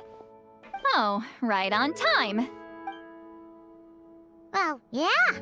We weren't the ones who drank our weight in alcohol yesterday. What? Are you suggesting Granny can't handle her liquor? It takes a lot more than that to get me drunk. Really? 'Cause, you stopped making sense after a while. Did I? Huh. News to me. I didn't say anything too crazy, I hope. Let's see. You spent half an hour bad-mouthing Auroron, half an hour complaining about work, an hour talking about light novels, and, Paimon kind of fell asleep after that. Are they gone? Oh, the crew? Yeah, we bumped into them on the deck, but they just left. Wait, but now that everything with your core is sorted out, what's stopping you from seeing Columbina? She misses you a lot. I just want to deal with this mess first. Besides, this is a perfect chance to make her jump for once. I have to plan it out more. But enough about that. Were you able to pinpoint the location of our target? Of course! When Granny Eatsley promises something, she delivers. Great, let's see. The Morte region. Wait, this is the Tower of Gestalt. The place the souls were severed. Is that the source of the resentment? Or is it the Narzissen-Kreuz Ordo in general? Let me come with. This thing's movement isn't fixed. If it's not at this location when we get there, I can use a ritual to summon it. You've already gone to more than enough trouble. I don't mind. These old bones have nothing better to do anyway. Summoning a spirit isn't going to do me in. Besides, if I don't go, they'll just have more inside jokes I can't join in on. All right then. I appreciate it. There's no time to lose. Let's head out!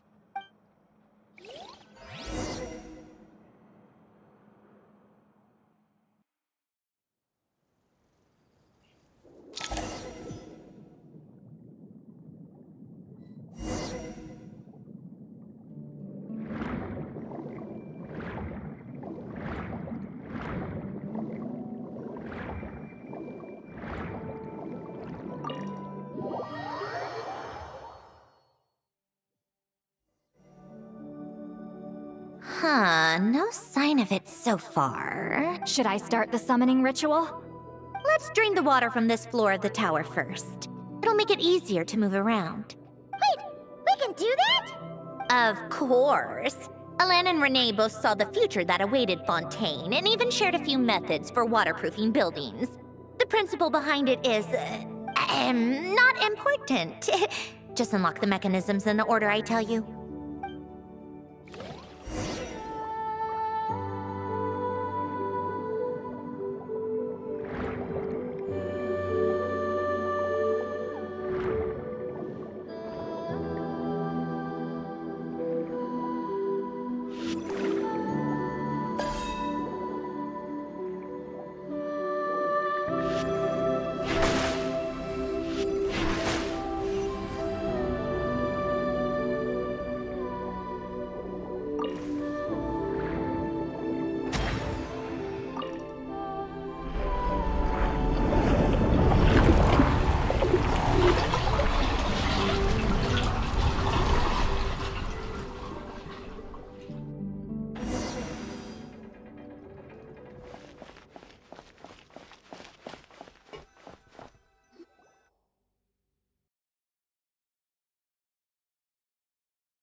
Ready? Yeah. When this thing appears, I'll try talking to the souls inside.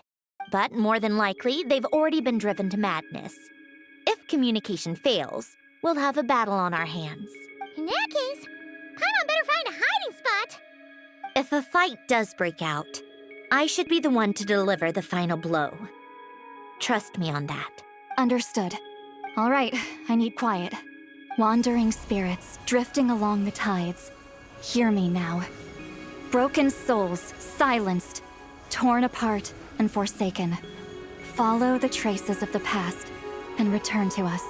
Let resentment recognize resentment. Let vile entities be drawn together. And in this place, take form once more.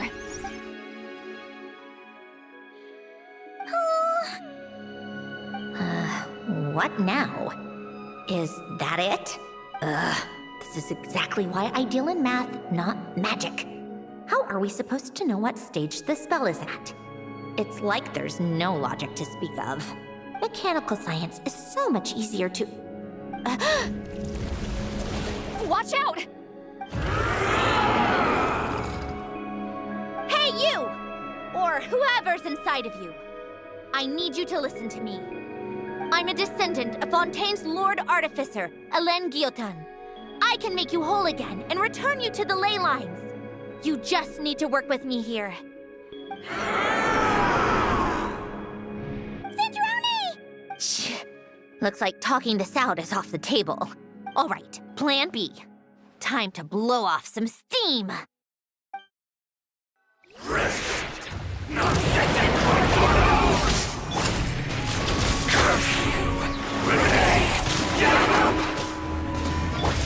You're cursing out the wrong person! I didn't even know them!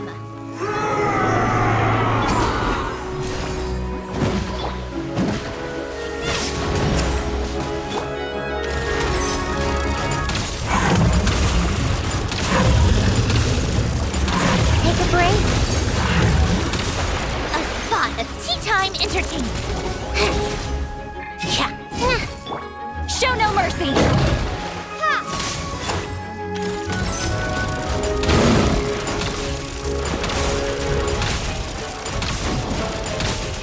How tiresome.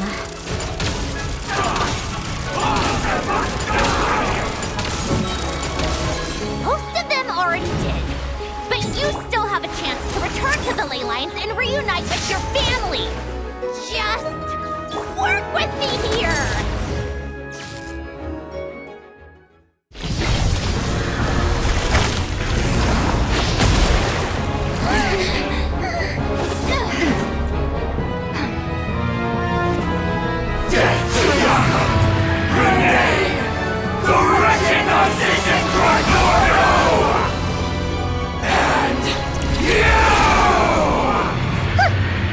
I told you I'm not like them.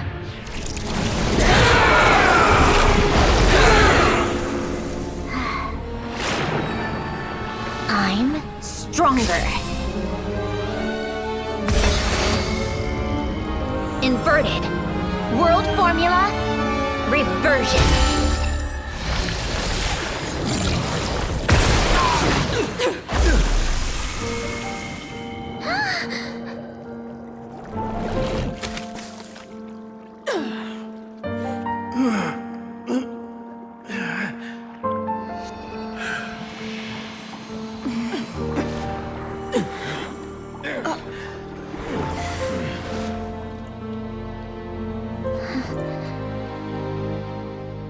Be at peace among the tides. Lost souls.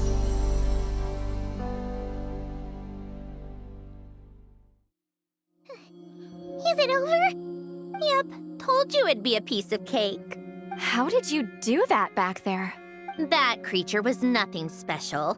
Add a bunch of souls with nowhere to go, a touch of malicious energy, a few impurities, and a whole lot of resentment. And that's what you get. All I did was separate the original souls from the rest of the filth, allowing them to be accepted by the current rules of the world. The principle behind the world formula is divergence. Starting from a point of origin, it deconstructs and reconstructs the possibilities of the world to find certain answers. So, it would follow that reverse calculating the world formula allows us to achieve convergence and restoration instead. Using a numerological array, I was able to do just that. It's similar to the concept of homological reduction in mathematics. I reduced them to the basic fundamental essence of their being without changing their underlying nature. That meant... never mind. Judging by all the blank stares, I'm guessing you don't actually care. I think I finally understand how Outlanders feel when I ramble on about shaman stuff. Point is, it was super impressive! You really are amazing, Sandrone! You're just realizing that now? Ahem! Enough about that! We should get going. I'll go reset the mechanisms inside the tower. See you back on land!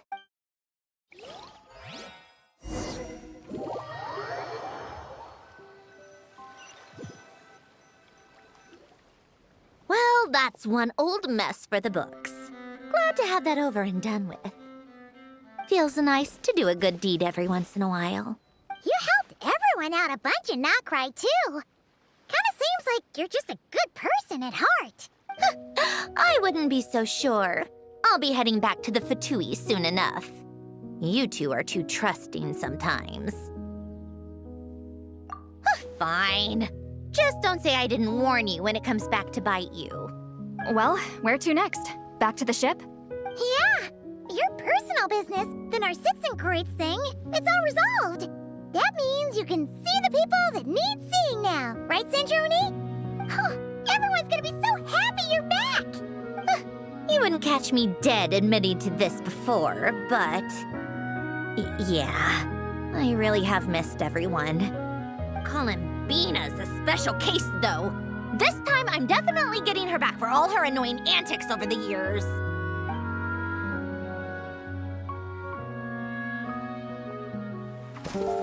She'll sense me coming from a mile off. How am I gonna...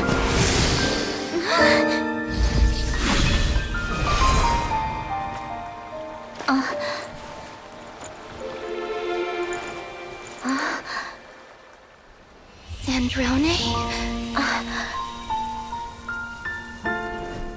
Is it really you? You're back? You didn't tell me. You avoided me. Why?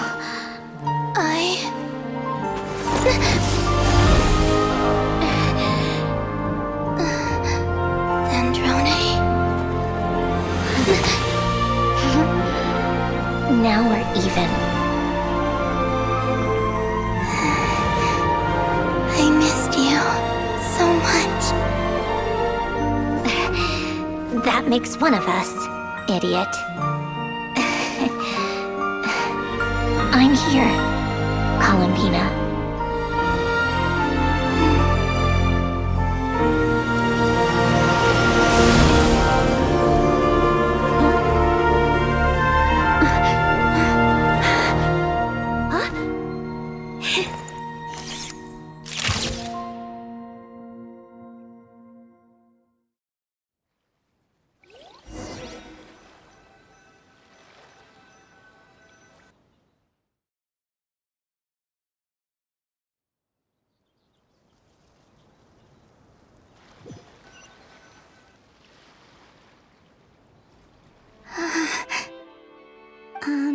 Sandrone.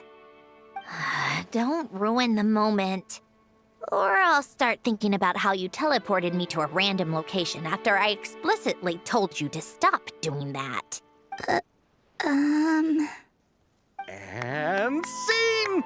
Bravo! Bravo! We got it! This is exactly the ending I was hoping for. Huh?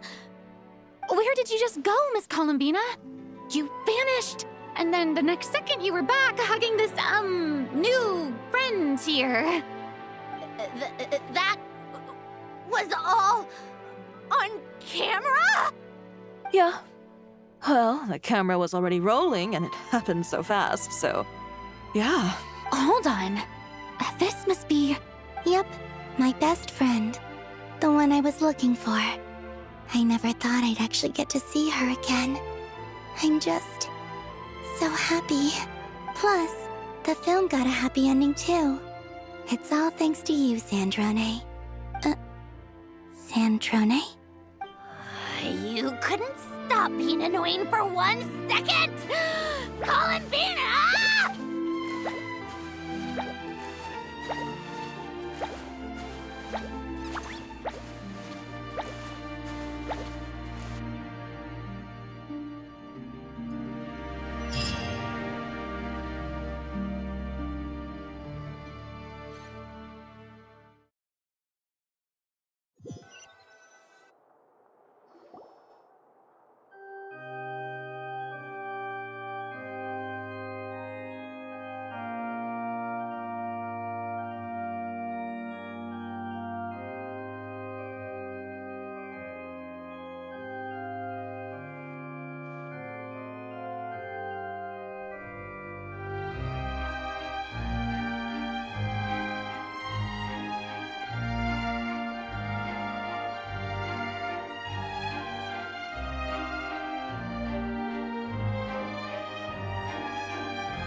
As expected, going to the opera house is the true way to enjoy a film. You get to see the audience's reaction in real time, too. The ending seemed to be received quite well. Paimon can't believe you let us include that in the final cut, Sandrone! You even agreed to help us reshoot a couple of shots. Thanks a million. Most of it was caught on camera already, so it's not like I had much of a choice. Besides, the film I'm in is going to be anything less than perfect. What are you laughing at? Nothing. It was just interesting to see us on screen together. I'm glad this moment is going to be preserved forever. Just a pity we didn't take home the Farina Award this time around. Well, artistic films can rarely compete with commercial ones. You should have prepared yourself for this the minute you changed the script. True. Oh, did I hear someone mention the Farina Award? Come on, don't gloat. I won't. Our crew winning the Farina Award was a team effort after all. Costume design, script adaptation. Ooh, and the practical effects were so realistic. The flames and explosions even made me jump while we were filming. A lot of the effects were based on actual items the Special Patrol confiscated from criminals. Who knew they'd serve another purpose, right? But it turned out amazing! Really brought the thrilling scenes from the novel to life. Fontaine's film industry is seriously impressive. Which film did you vote for, Silali? Isn't it obvious? Great Detective Herlock, of course! That's the whole reason I'm here! You all should be proud, though. A lot of critics are saying really good things about your film, too. Longing and loss, searching for something even after it's gone. It's a film that makes you think about life and how important it is to explore those themes. Well, that is what the art of storytelling is for. Watching a film with friends is so much fun! There's so much to talk about! Ooh, let's throw a celebration later, then! We're all old friends. Oh, we could find a place and chat to our heart's content. How about the Winglet? That's perfect! Friends and family are more than welcome too. So if you want to bring people, don't be shy. You all can head over first and make yourselves at home. I'll bring over some refreshments in a bit. I just have one more stop to make first. Can I come? Fine. Not like you'd listen if I tried to stop you.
Yes.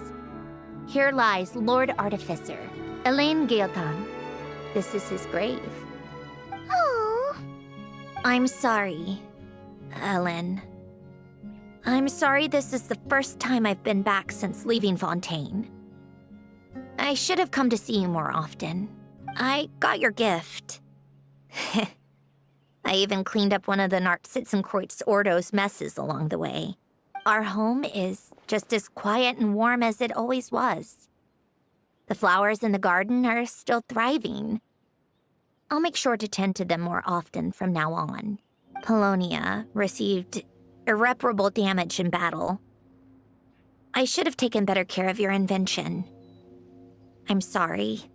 Polonia was family to me. Just like you. You always said I was a fast learner. But I'm not so sure. It took me far too long to learn the things that truly matter. I never said this to you back then, but thank you for creating me. For giving me the chance to experience life. Being your family meant everything to me. Absolutely everything. Can I say a few words as well, Sandrone?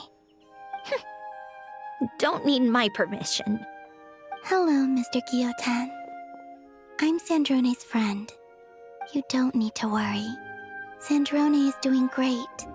Not only is she a brilliant scholar, she's made a whole bunch of friends, too. And she takes great care of them. As if. She'll never admit it, but she's always there when her friends need it the most. I wouldn't even be here without her. So, if she ever needs help, her friends will be there in a heartbeat, including me. That's what best friends are for. Columbina. What else? Oh, she likes drinking bitter coffee, listening to piano music when she can't sleep. Turns out she even likes giving hugs. No, wait! Don't tell him all that!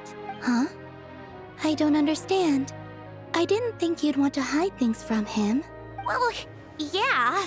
But there are still things I don't want to say. Okay.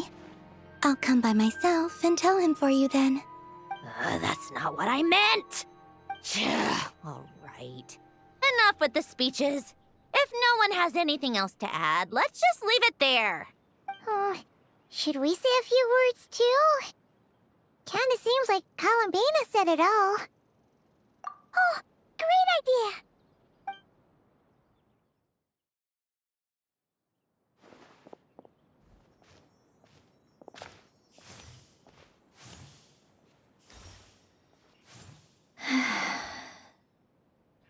Goodbye, Ellen.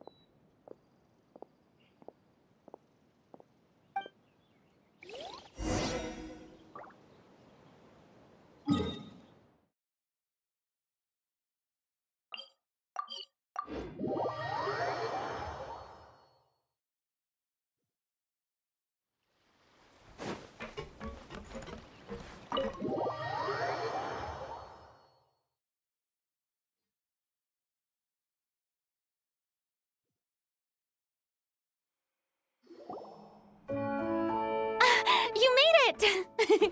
The party's already started. Oh, but, you didn't bring anyone else along? I thought you headed out to invite some friends. We did invite a friend, actually. She'll be here soon. She's even bringing some desserts to have over tea.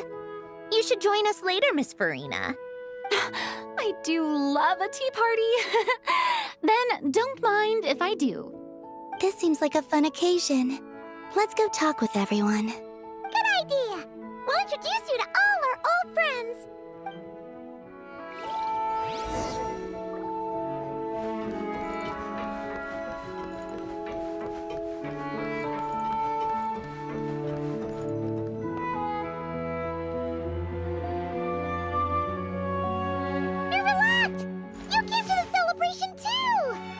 Yes. I can only hope my presence does not make anyone ill at ease. Who's this? All right! This is Nervalette, the Eudex of Fontaine.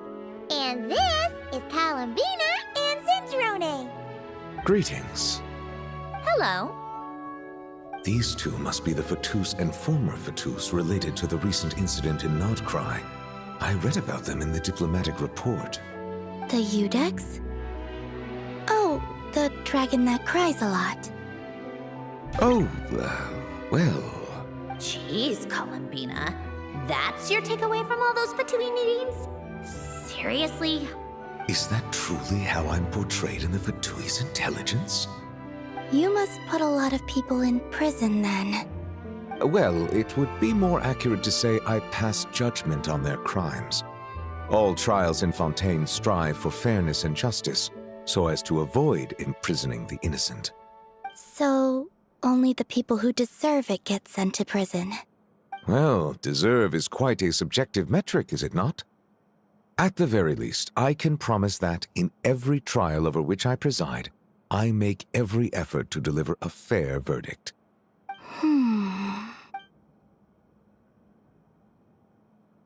Yeah. Oh, for the love of... What is she doing now? You seem like a good dragon. Not the kind that throws people in prison for no reason. I think we can get along just fine. Well, thank you? Then she punched me because... Sorry, Nervalette. She thinks that's a sign of friendship. Where does she even pick up weird habits like that? Ah, I see. I believe I have observed people on the streets of Fontaine expressing affection in a similar manner. I suppose I now know what it feels like. Yes. Quite, abrupt. You know, these two are surprisingly alike.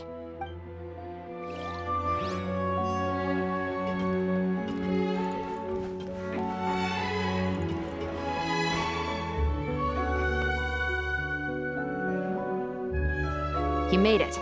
Sorry for starting the celebrations without you. No worries at all. We're just glad everyone's having such a great time. Oh, right. You've probably seen them around already, but let us introduce you for real.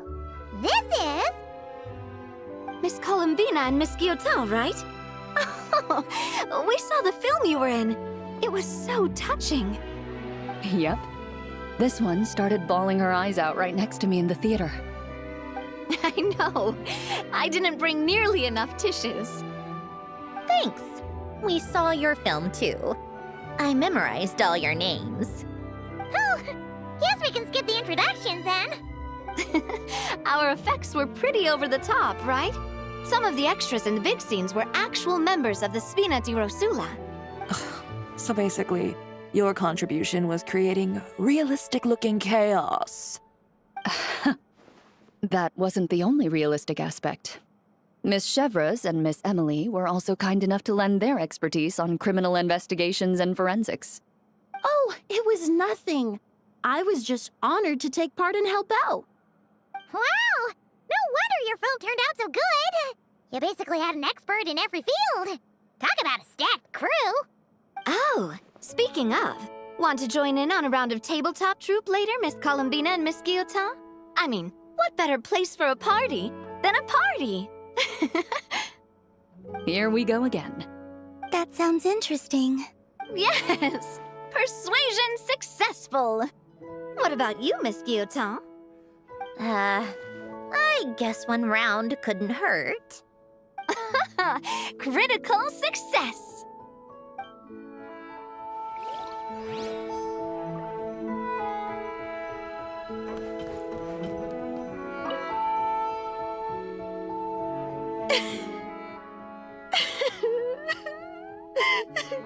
What a dream come true! For once, it all worked out! I can die without regrets! Let's not get too ahead of ourselves, Director Lapine Pauline. What was in that piece of cake you just handed her, Escoffier? Romaritime flowers, eggs, flour, same as all the other pieces. What, you think I tampered with it? Playing a detective in real life now too, are we? Oh, it's so delicious! I'm so happy! My life has peaked! Miss Lapine Pauline, look who I brought! Master! Wait, what happened to your face? Why are you crying? Never mind my face. Here, let me introduce you. This is Miss Charlotte and Miss Escoffier. Things are sounding lively over here. Oh, look who it is! Perfect timing. I was so busy with the shoot, I feel like we barely got to talk. Ah, and the elusive Miss Guillotin. It's great to see you. Thank you so much for letting us use the boat free of charge. That was so generous of you. Oh, right. Introductions. This is Miss Charlotte and Miss Escoffier. That's kind of you. But I didn't really do anything. If you want to thank someone, it should be the Duke or the people who keep the boat in such good shape. Right. I'll head over in a bit and do just that. Miss Columbina? Yes? Could I interview you sometime? I'll treat you to some gâteau de bord for the trouble. There's only a limited amount available each day. Oh, but it's an absolute must-try when you're in Fontaine. Oh, sure. Bold of you to use my own cake as a bribe right in front of me. You know what? When else are we all going to be together like this? Come on, everyone! Grab your drinks!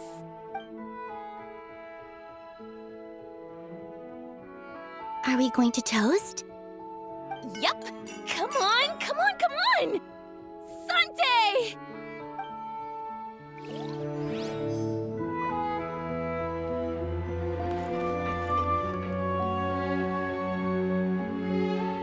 Granny Eatsley, you're really not going to let us borrow these cute little stuffed toys for our magic show? First of all, Seat Laline and Eats Papa are Chi-Chi meal. They have inauspicious stars sealed within them, and they're my helpers, not toys. But the Grin Malkin Cat and Boggle Cat box are Linny and Lynette's helpers. And they still make good partners on stage. Agreed. We've never had a Chi-Chi meal pop out of our hats before. It would be quite the surprise. I think the audience would love it. If this was the Masters of the Night Wind, these kids wouldn't have even had the guts to say my name, let alone pester me like this. I'm terrible at dealing with requests like this. Oh, Traveler, quick, save me! You think you're so funny. Lady Sandrone, Lady Columbina. Hello. Don't look at me like that. I don't have any mechanisms for you to break. Don't be fooled by my sister's demeanor, Lady Sandrone. She's just as delighted as the rest of us to have you back. Well, I suppose when I'm not so busy, I could find some time when Arlecchino is around and bring over a few gifts to the House of the Hearth. You're too kind, Lady Sandrone. I'm sure just your visit alone would make Father more than happy. I just need to borrow them for a bit. I'll pull them out of my hat, give them a quick hug, then give them straight back. When did hugging become a part of it? Oh! I could lend you Pear, so you have something to hug in the meantime. He gives really good hugs. I don't need something to hug in the meantime. The issue was never the hugs. How about this? You can have 2 VIP tickets right next to each other. Excellent view. Right next to each other? Yep, super quiet. No one will bother you. I'm sure you'll have a great time. Fine.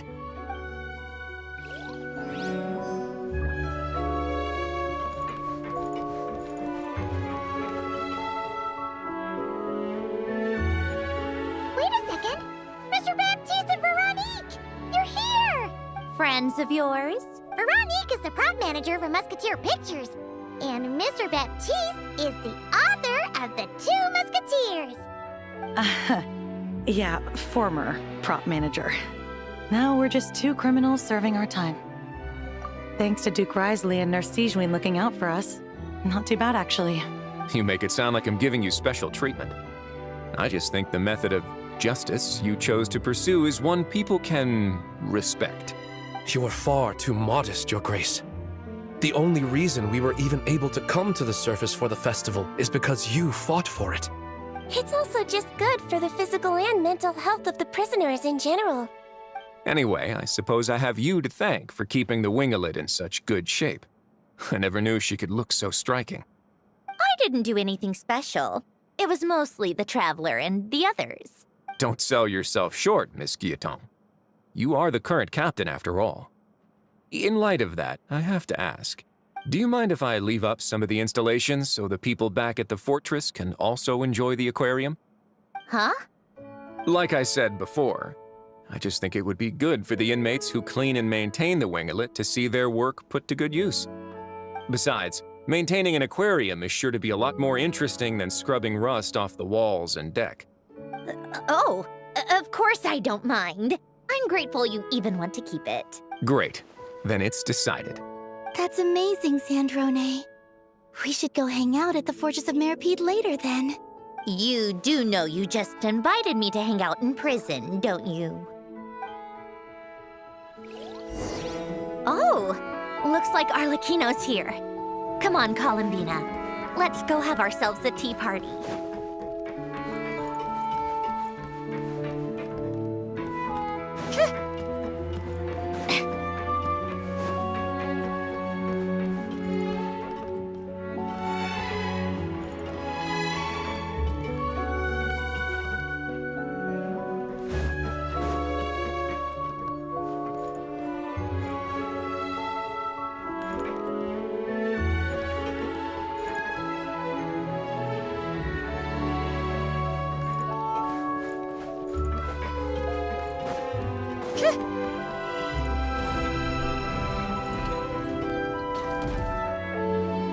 Well, it's been quite some time since the three of us gathered to drink tea like this. Yes, but your tea is as good as ever, Sandrone. Of course it is. The pastries you brought aren't half bad either, Arlecchino. I'm glad to hear it. Are they to your liking, Miss Farina? If I remember correctly, this particular cake is your favorite. Yes, thank you. The tea and pastries are absolutely delicious. I can't believe I'm casually sipping tea with 3 harbingers. Or are some of them former harbingers? Who knows? Due to diplomatic reasons at the time, our last tea party was rather tense, wasn't it, Miss Farina? You have my apologies. But this is simply a casual gathering of close friends. So I do hope you can relax and enjoy yourself. Of course! I appreciate the hospitality, in both cases. Next time, let me be the one to treat all of you. I'm sure we'd all be delighted to have you join us more often. The same goes for you two. Of course we should do this again! We've all been through thick and thin together by this point. This is nice, Sandrone. It reminds me of the happy times back in Snezhnaya, when things were so lively. Yeah. To be honest, I never thought these gatherings would feel this lively ever again. Well, I think I speak for all of us when I say we're truly glad you're back, Sandrone. Me too. I've realized that holding on to what matters doesn't just mean protecting what you already have. By reaching out and striving for something new, you can gain much more than you think. No, that certainly doesn't sound like something the old you would say. Well, I'm only going to say it once, so don't get used to it. Who knows? Perhaps your tea parties will only get livelier from here on out. Once you return to the Fatui, we'll have more opportunities to keep in touch in any case. I want to spend more time together too. But I don't want to go back to the Fatui. Well, Notcry isn't too far from Snezhnograd. It shouldn't be hard to find a place where we can all get together. Oh, and then I can sing for you. Or put on some of your favorite music. Just like the old days. Speaking of music, I spotted a mechanical piano below deck. Is it yours, Miss Guillotin? Yes. Reclaimed, I suppose you could say. Why don't you play something for us? Huh? In front of all these people? Yes, why not? You play so well. Yeah, come on! Just a little, please? For the love of... Fine! One piece, and that's it.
Musketeer pictures.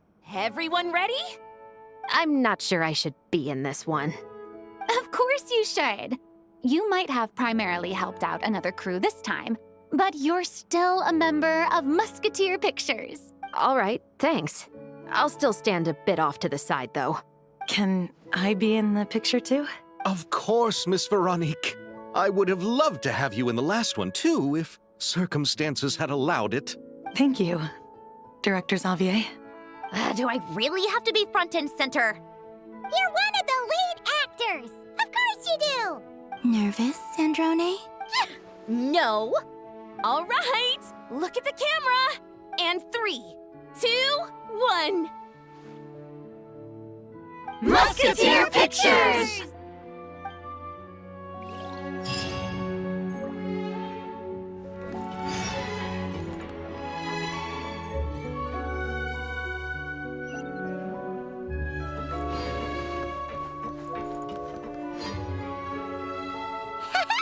Paimon's having a bunch of fun filling up this aquarium. Since Sandrone doesn't mind, we should definitely catch some more fishies and make this place extra beautiful. Hey, you two. Come over here. Huh? Is everything all right? Here. This is for you. What is it? It's an underwater mobility device I've been working on. Huh? Wow!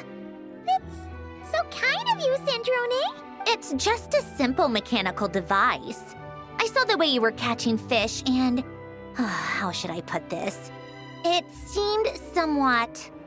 unsophisticated. To be perfectly frank, I found it quite difficult to watch. Was it really that bad? It was inefficient, unskilled, and completely and utterly inelegant. No need to apologize. Everyone has their own ways of doing things. But seeing as you plan to keep adding to the aquarium, it might be best if you use this device. The waters of Fontaine are home to more than just harmless ornamental fish. There are plenty of predators who could do you some real harm. This device will not only help you fish, it'll also help you flee. All right. Oh, and if you're going for a swim, go now. And don't forget to tell me what you think of the device. I can always make more adjustments if you have any feedback.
Keep up.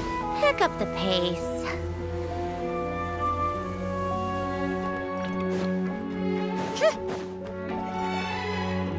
break?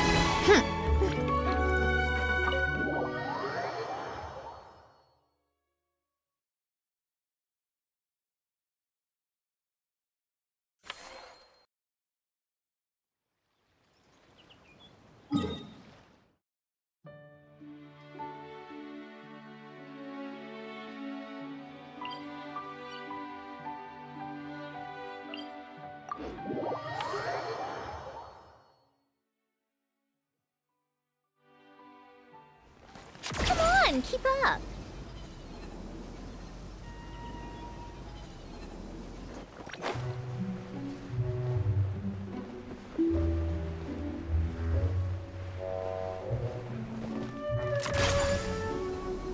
Pick up the pace.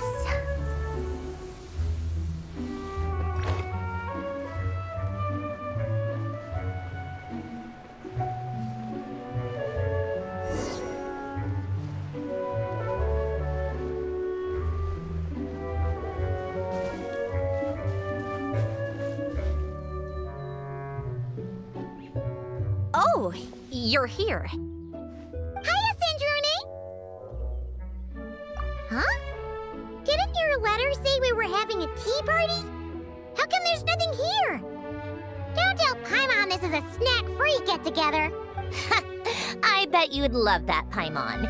You really think I'd forget the food? Whoa! Did that table just appear out of thin air? Impressive, right? This is my newly developed portable tea table. It's easy to carry and store, and even equipped with a hover device, just like Faggio. What's even more impressive is... never mind. I don't want to show off and make this sound like a sales pitch.